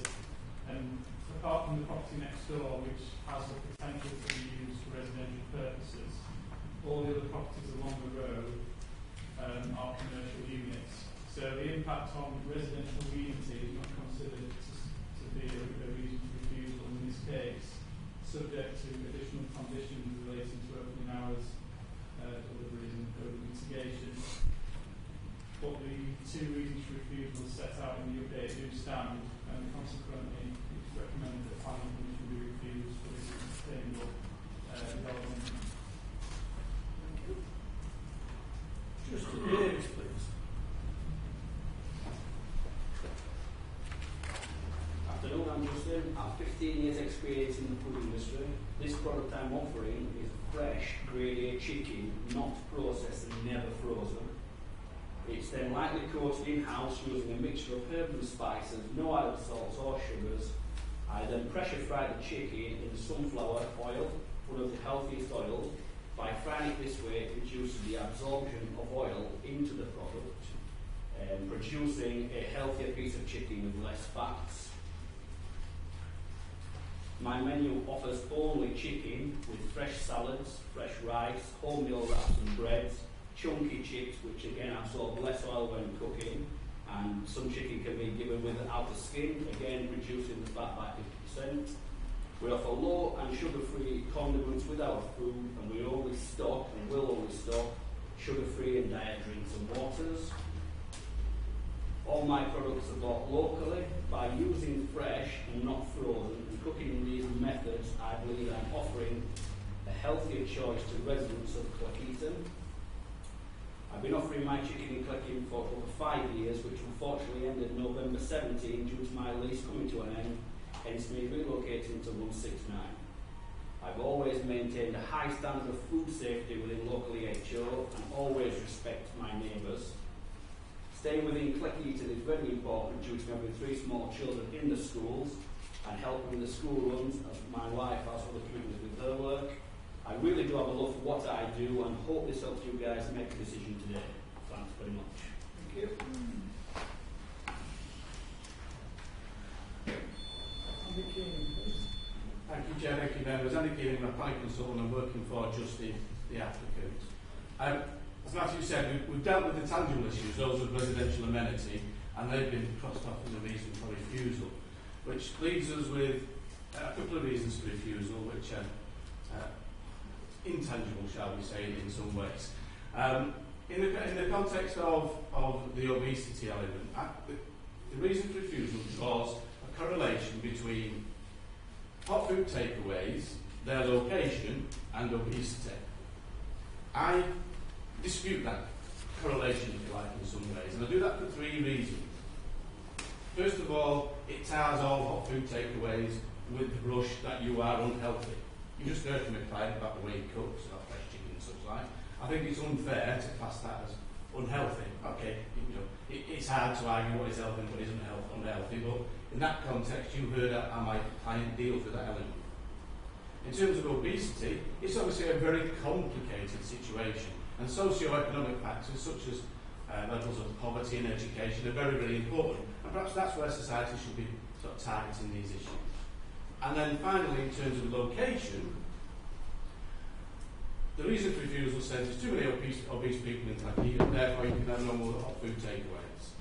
That to me is a little nonsensical in itself, but it's also nonsensical in the modern day, because if you want a hot food takeaway, you get your phone out, you get an app, and you can order it from wherever you want, 5-6 miles away. If this moved 2 miles out of Cleckheaton, it would be okay, but because of where it is, it says it's going to affect the people of Cleckheaton even more. I think that doesn't really work, and I think the fact that you now modern days can get deliveries from virtually anywhere in a reasonable location, then the location element seems very obscure to me. With regards to the retail mix of the local centre, the last time this property was fully let was as a hairdresser's, and that was in 2007. In between then and now, we've had 1 single letting, that was for a number of months, and it was for a cold food takeaway. So that of itself is actually a leisure use. So the leisure use is a cold food takeaway, and the hot food takeaway are the same thing. So you can have a lawful leisure use there and still affect the retail mix in the same way that the reason for refusal accuses. So, Chair, I think from my point of view, the arguments with regards to obesity seem very intangible to me. In terms of the effect on the property itself, what will happen, this property is very, very hard to let. It's not been let since 2007. There's only 15 square metres in the property. It's very small, and it's suitable for this use, but finding another retail use is very, very difficult indeed, and has proven very difficult. So to get the building back into use, and to get my clients back into a job, if you like, I'd like to ask you to overturn your officer's recommendations. Thank you, Chair. Thank you. Councillor Scott. Yeah, I think this is a really interesting one. I think it is, and as we're talking about, we are wanting people's health and well-being, and it's paramount to us, but it's in the draft local plan. And on balance here, what I'm looking at is most businesses, if they close, we don't see them again. This is a person that's wanting to invest and remain within the community. No doubt, I don't know if he's offering, employment, but it's nice to see somebody wanting to remain in the community and invest. So on that balance, I think I'm not always into all this fast food stuff. However, I'm going to go against the officer's recommendation and actually say we should approve this one. Can you indicate? No, I'll just go second. Okay. Yeah, I was very torn on this actually because, reading through this and how Julia explained, I was actually going to vote for officer's recommendation. However, I think it sort of proves that coming to these meetings and hearing people's stories, this chap has obviously got a business, has had an established business locally, and he's just moving premises, obviously with the impression that it's not going to be an issue, and it is an issue now, and I have to put myself in his shoes and think, what if that was to happen to myself? And I think hearing the story has been actually useful, and I agree with what Councillor Scott has said. And I don't want to see somebody going out of business, and I didn't realise the premises had been empty. So again, very useful to hear the support there from the other speaker. So, thank you, Chair. As more councillor, I'm kind of torn with this, and like Councillor Granger-Mead, I looked at the officer's recommendation and thought, I think I can go along with that. And I can indeed confirm that properties on that road there are difficult to let. There is no doubt about that. So if there is something that will help improve the appearance, and B, provide somebody with a livelihood, and C, provide a product that is all that the applicant describes it, then I am choosing my words carefully. Then what's not to like. But I'd like to go back to the reasons for refusal and just to check, because although there are no current houses on the front, there are houses at the back whose addresses are Bradford Road, and I think there is a yard in between. But I was just thinking, looking at the reasons for refusal, whether that ought not to be put back on the grounds of those houses at the back, given that there is one other food takeaway in that road, and presumably having extraction issues of some sort, which might well impinge upon the houses behind. I'd just like confirmation that is because I am, as other members have been, torn the other way to granting approval, so I probably wouldn't want to use that as a reason, but I'd just like to check that there isn't an issue in relation to the houses in back. Yeah, thank you, Councillor. Thank you, Chair. In answer to your question, that if you can see from this photograph, and there is a plan as well, the flue actually comes out, or the extraction equipment comes out the front of the building. So the impact on the properties to the rear, we have considered that, but we don't think in this case it would be significant because of the extraction system. I didn't realise that, so thank you. Matthias? Thank you, Chair. Can I just say, certainly can. Thank you.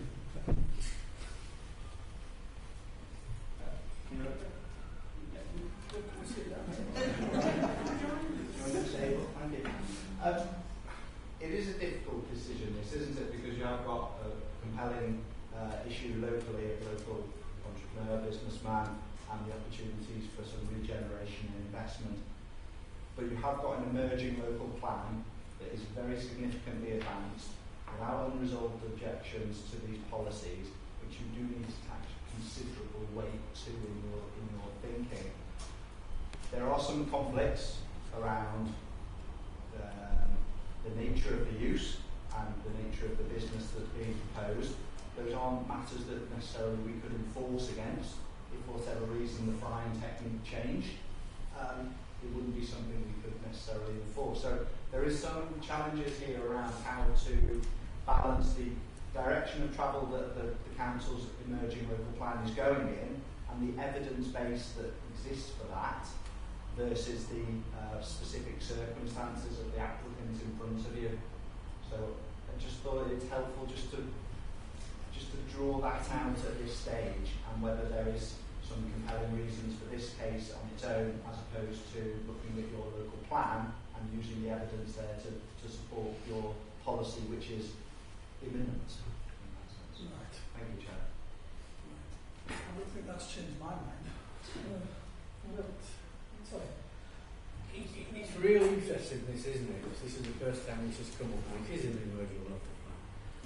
And there's a bit about me thinks the guy running a business in a shop that's empty, so there's a logic to it. But then also he said, well, we all know, as I sit here, there is an obesity problem. We eat too much of the wrong things. But this is when I start to get a conflict now. Is the planning system the right way to address that? Yeah. How many is too many? And who says one person's cooking is more healthy than another? There's a whole host of questions that I think will emerge as we get more to the local plan. And I think some of these need addressing further down the line. As I said, how many is too many? Who says he's right? He might be healthy cooking, but who knows? And I think there's a whole host of things. And I'm still like that on this, to be fair. It's a really complicated issue. Can I just come in? It's quite a strange thing that you said about considerable weight. No, we shouldn't apply to this. In actual fact, sorry, this is what in actual fact, we just need to be careful because you say apply considerable weight. In many cases, when the planning applications come before us here, we said we're going to take it into consideration, but it's not considerable weight. I understand what you're trying to do, Mateus, here, and that is to ensure that in the future that this, we start and look at these policies to allow these things to be refused. But at this moment in time, I have to accept that the Speaker did take into consideration what was being asked of him about healthy food. And we did have a conversation on the bus this morning about if we were selling cold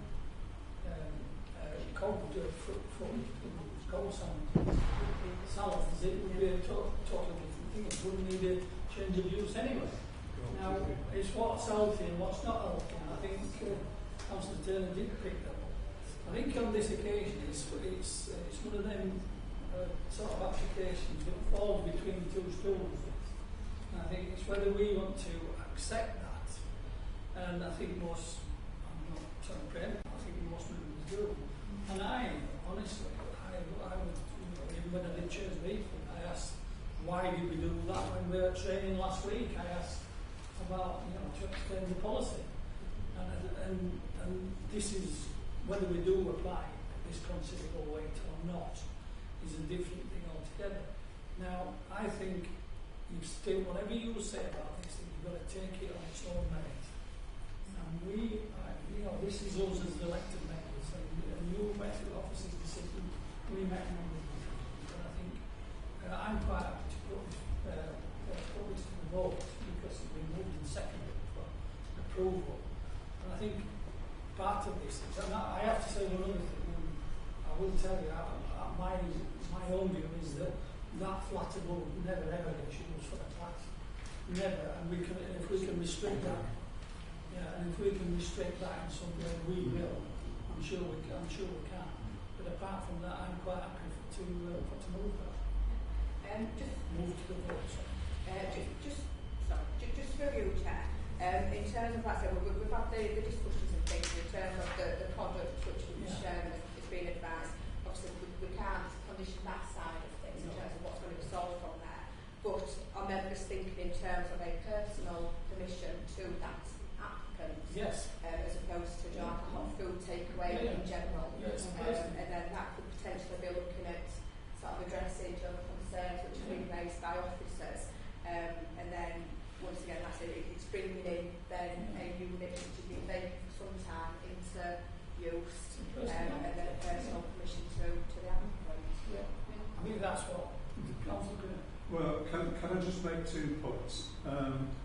There is still the issue of, are there too many hot food takeaways on that stretch of road? And there are quite a lot of hot food takeaways along that stretch of road, including 2 within less than 100 metres of that site, probably a lot less. Now, that may not be a problem in terms of ensuring that the properties are in use and are, decently kept and all that sort of stuff. Or I know you can't condition that. The other issue is the one that Julia has just raised about personal permission. And I just wonder how the planning system can deal with what the applicant told us about what exactly he was intending to do in these premises. Whether you therefore treat it as the conventional view of a hot food takeaway, or are, in this context, all hot food takeaways the same? I mean, condition of planning. Condition one itself. But it begins to show up the planning system as a bit of a blunt instrument in that sense. Yeah, but we've got to make a decision. Yeah. Oh, yeah. Yes. I know. I'm just saying that this may or may not help out the turn who was wrestling with his. Conscience. If there's something that wants to change to something totally different, we have no teeth as far as that is concerned. But this is a personal use. He's come here, and I hope he sticks to his word and says what he's going to actually sell. And I think that's it's even indicated that. Yeah.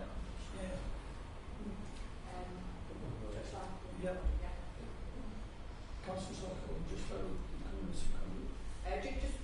you, Chair, then. So in terms of listening to the discussions and things, if you are looking down the route of potentially supporting the scheme, turning to sort of the suggested conditions, that's it. We've looked at a personal permission, which we've considered that. Looked at in terms of the flats above the premises being for like the storage use as shown on the submitted plans.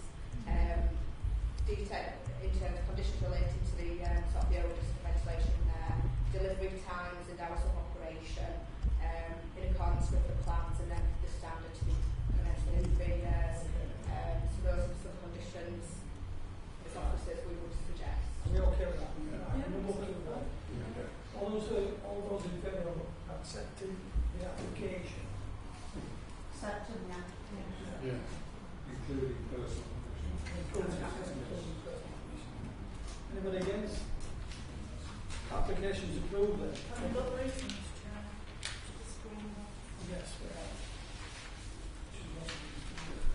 So I just want to so in terms of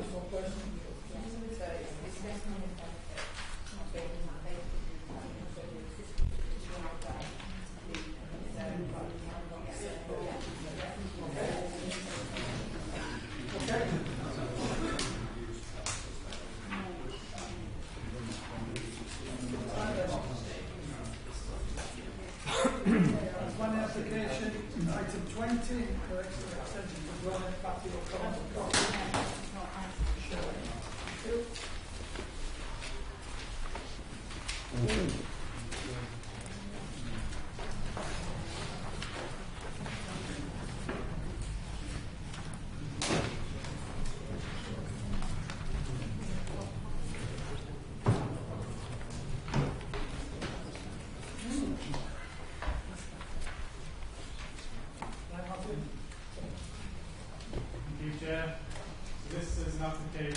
to erect a number of extensions to, well, including the patio, corner cottage in Shelley. The application will be brought to the committee at the request of Councillor Armour for greenbelt reasons. So the existing property comprises a two-storey detached unit which appears to have formerly comprised two separate dwellings as it has porches to the front and the property does now include a single-storey extension to the rear and side. There is off-road car-stand parking areas alongside and a garden area to the rear which is stepped down and away from the back of the building with a paddock beyond at a low level. The access track to the rear and paddock also border the southern side of the dyke and there are a number of mature trees subject to tree preservation over the line in the back. The side is accessed by a long lane, which is an unadopted road from downhill, serving several other properties in the locality. The proposal involves a two-storey extension, and the main elements involve a rear 4-metre projection with a single-storey element wrapping around the rear elevation on the footprint of the former rear extension, which is now being demolished. So on the plan above, there is an existing site layout which shows the existing rear extension and existing extensions associated with the property. So there's an extension to the side and one to the rear. And as you saw from the site visit today, the extension to the rear is now being demolished. The proposal involves, say, the wraparound extension, 4-metre projection, which wraps around the side and the rear, and will be a two-storey element. The extension will provide space for utility, kitchen and dining room, ground floor level, with a master bedroom, ensuite and dressing room above. Windows are included 4 elevations, and those facing long lane will be non-habitable room windows. The single-storey element comprises a monopitch roof. The external walls will be natural stone and the roof would be materials to match the existing dwelling. The patio element will project to the rear, show you on the plan. Really not including these plans today. So, sorry, the patio element will project to the rear of the proposed extension, and it will be around 15 metres wide. It will be enclosed by a balcony around 1 metre high, in combination with stonework and glazed panels, as you can see from elevation B at the top right corner of the plan.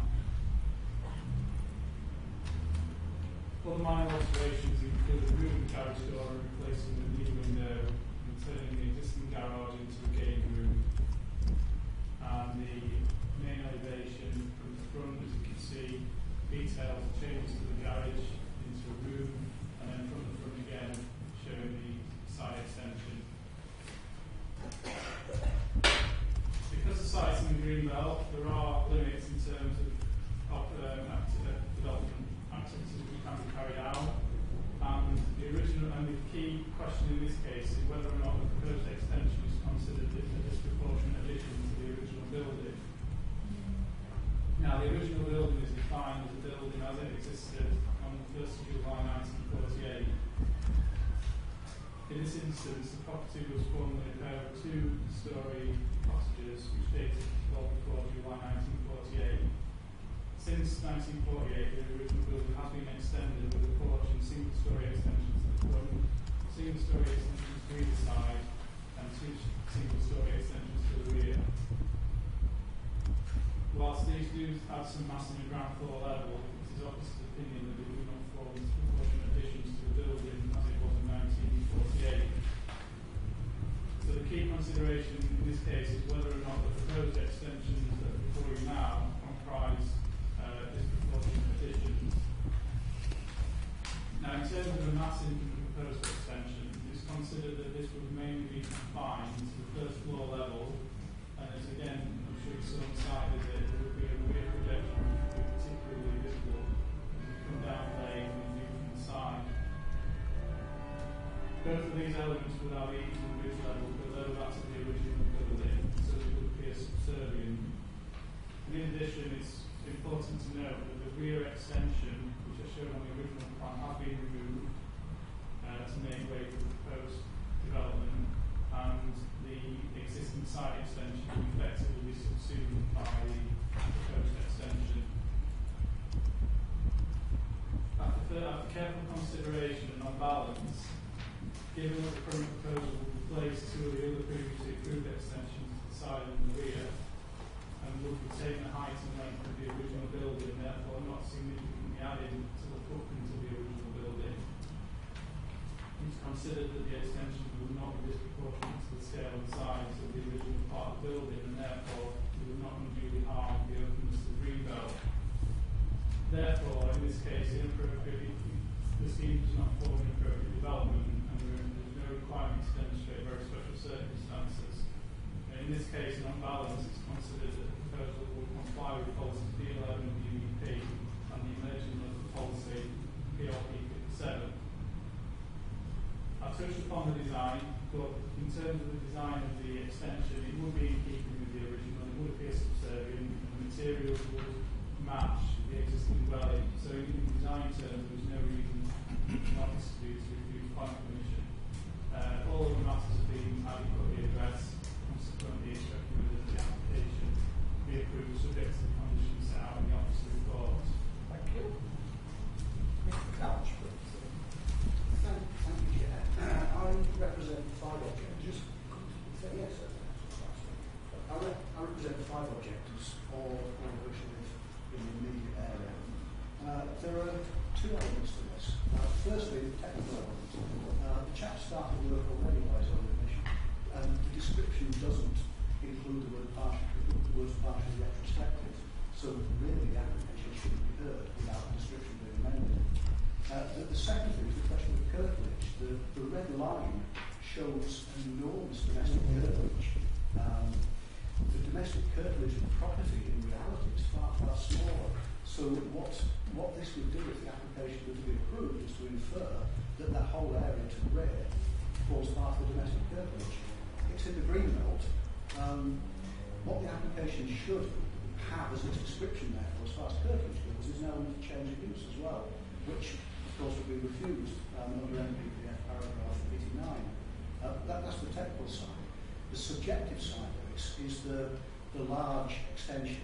As you come down Long Lane, as members will have seen, as it stands now, we've got a small community, varied building types. The objectors are concerned that if this is constructed, as you come down Long Lane, what you're going to see is an enormous, great big mass, and that will be the first thing you see.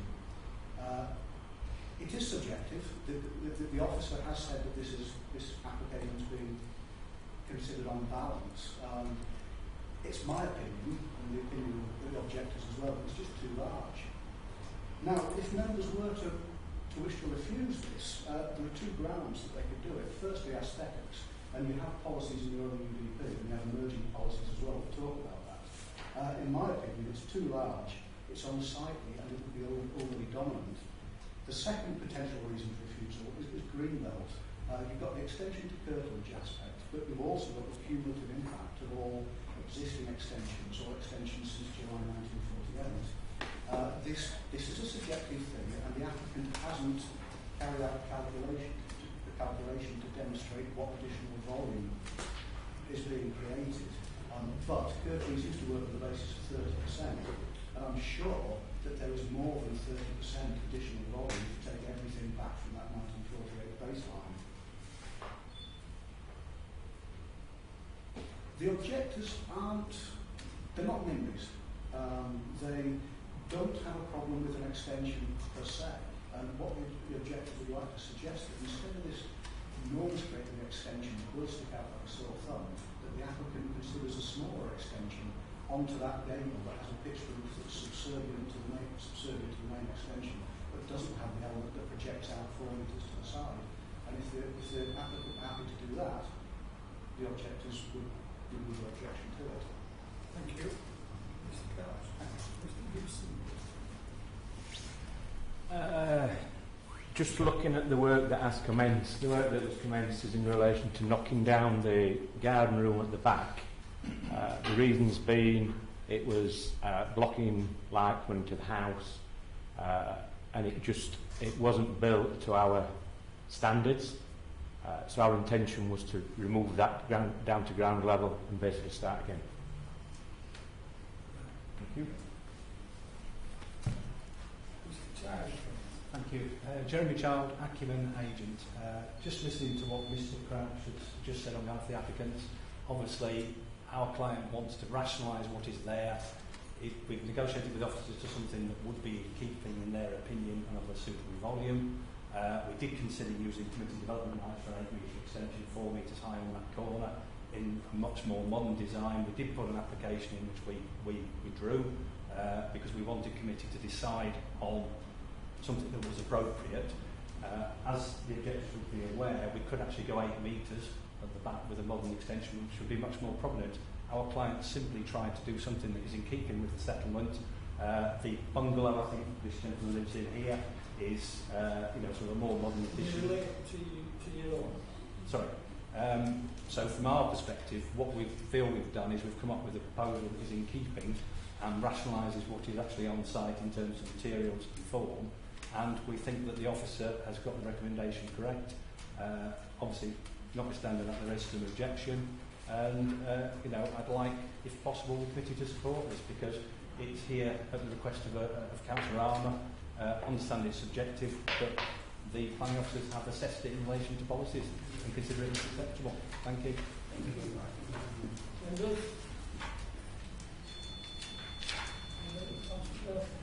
Thank you, Chair. I know it's subjective, that's why it's here for us to consider rather than a straightforward plan application. Another site visit, and on balance, I do like the application and I would support it. The one query I've got is at the front view of the building, the garage has been converted into a games room, I think it is. If the applicant comes back for another garage on site, will that be allowed?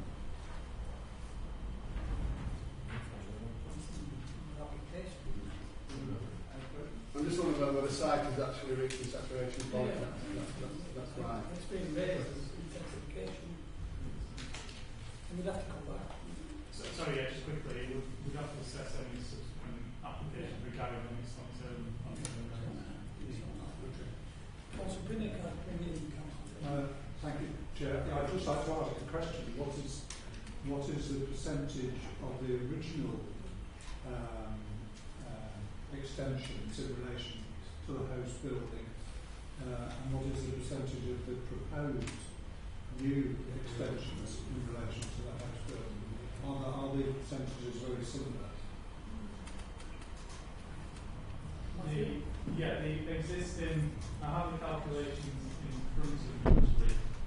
There are two things to consider though. Firstly, Greenbelt policy doesn't set a limit as such. It does give the decision maker some leeway in terms of deciding what is a disproportionate addition to a dwelling, which is obviously what we're discussing now.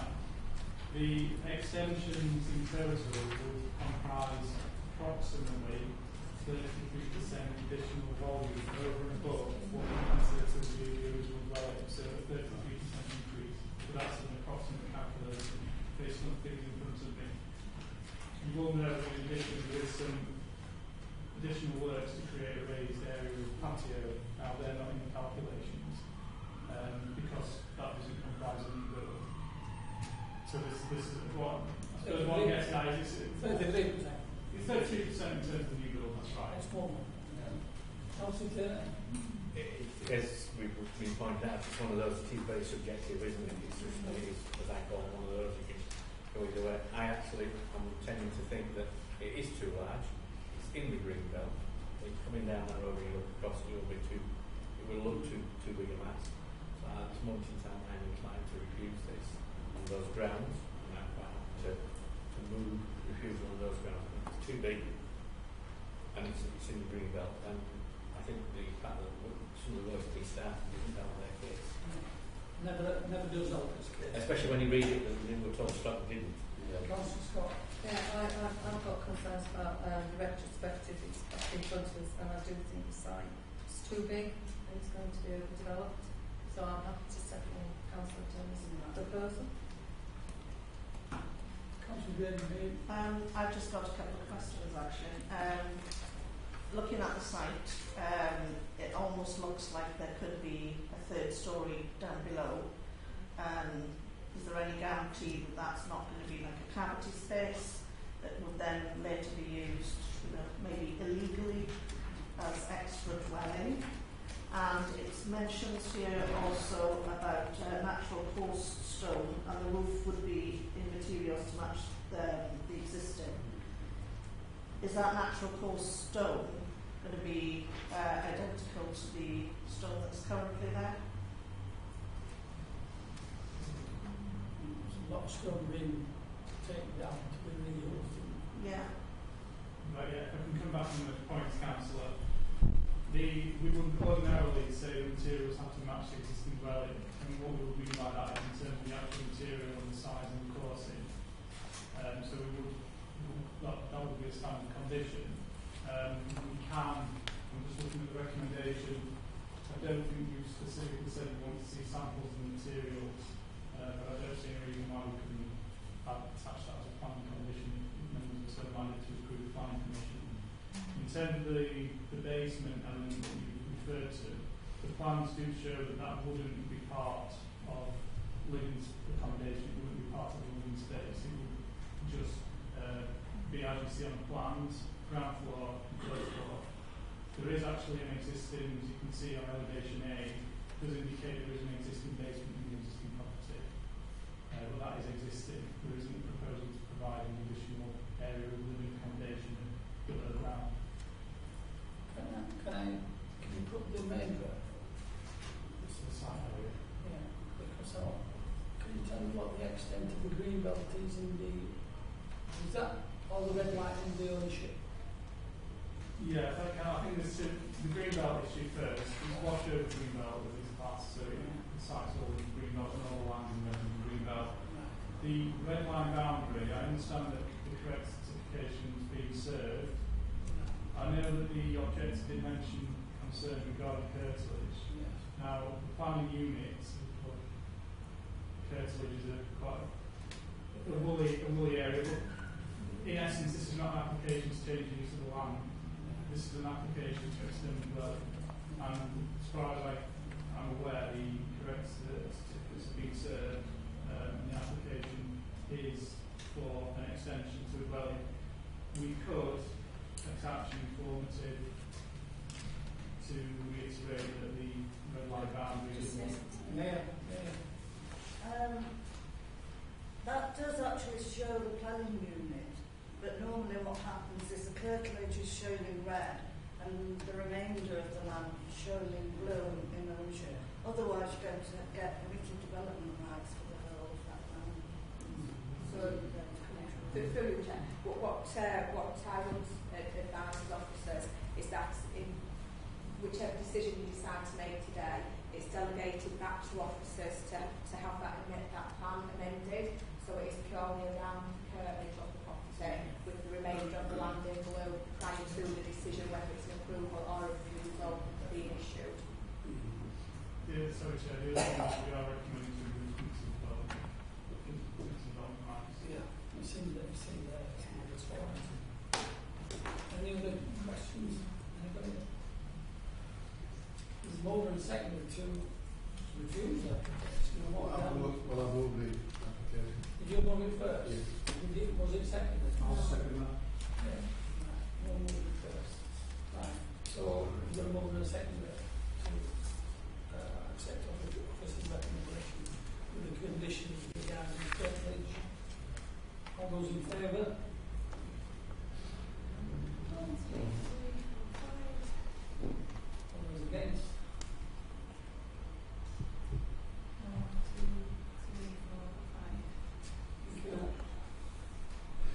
I'm going to use my casting vote in favour of what I'm not going to change my mind. I'm going to say that we'll accept that officer's recommendation. So that application is approved. Thank you. That's the end of the committee.